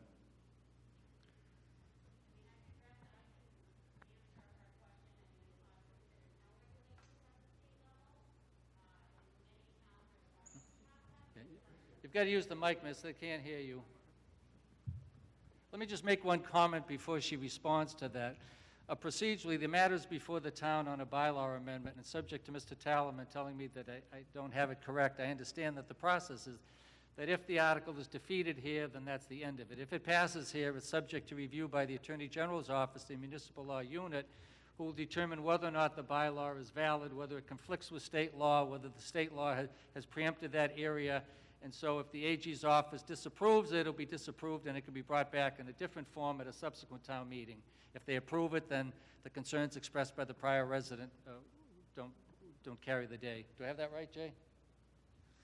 The council confirms that. So, Ms., go right ahead and explain that if you want to respond to Mr. Yes, so I Lee. just want to comment on the state. The state does not regulate puppy mills, and as a consumer and a lifelong town resident who is a dog owner, I don't want people purchasing dogs that are going to spread parvo or a highly contagious, deadly disease to my dogs. I walk them on the rail trail, I walk them around my neighborhood. So yes, of course, I'm an animal lover, and this first and foremost protects animals from the horrible conditions of puppy mills, but it also protects us as consumers. So that, I mean, there's a beautiful shop, dog shop, that's open on the rail trail. So somebody purchases one from a puppy mill pet store, brings it there, then all those dogs are going to have it, then all our dogs are sick. And that's not fair to us who do our research and go to a reputable breeder, and really, our pets are our families. So, I mean, I again have rescued my dogs, but I don't have anything against anybody who wants to buy one from a breeder, and that's all that we're saying is do your research, go to a breeder, know where they're coming from, and get a healthy dog so that all of us don't suffer. Okay, thank you. I'm satisfied that both sides have been heard. We'll proceed to a vote first on Mr. Leary's motion to indefinitely postpone that was seconded, and I'm satisfied that we've had sufficient debate on that. We'll proceed with a voice vote, and if that's clear, we'll proceed accordingly. All those in favor of the motion to definitely postpone, please say aye. Those opposed, say no. That motion is defeated. We'll proceed to a vote on the main motion, the article to approve the bylaw by petition as presented by the petitioner. Again, we'll proceed with a voice vote, and if I can tell, then we'll run by that. All those in favor of the motion in support of this article, say aye. Aye. All those opposed? So voted. That, before I entertain the next motion, I want to thank each and every one of you for stepping forward tonight. You understand that a lot of planning came into this. We understand it's a difficult time. I dare say that we came very close to not reaching a quorum, or we may not well have reached it if each and one of you hadn't come here this evening. So we're very, very grateful to you for taking the time. We appreciate that. And I also want to acknowledge that while I'm the presenter here, I actually do very little in advance of town meeting. The logistics were handled by the chief. They're handled by the Board of Selectmen. The FinCom weighs in. Mr. Shader went out of his way to help assist in the preparation of the warrant and the presentation of this area. Mr. Talaman, who is our town council, did an outstanding job in preparing it, and right down to the air conditioning and the logistics of it all. And so I want to thank and acknowledge them and thank all of you. I'll entertain a motion to adjourn. So voted second. All in favor? Aye. So voted. Thank you all. Have a good night.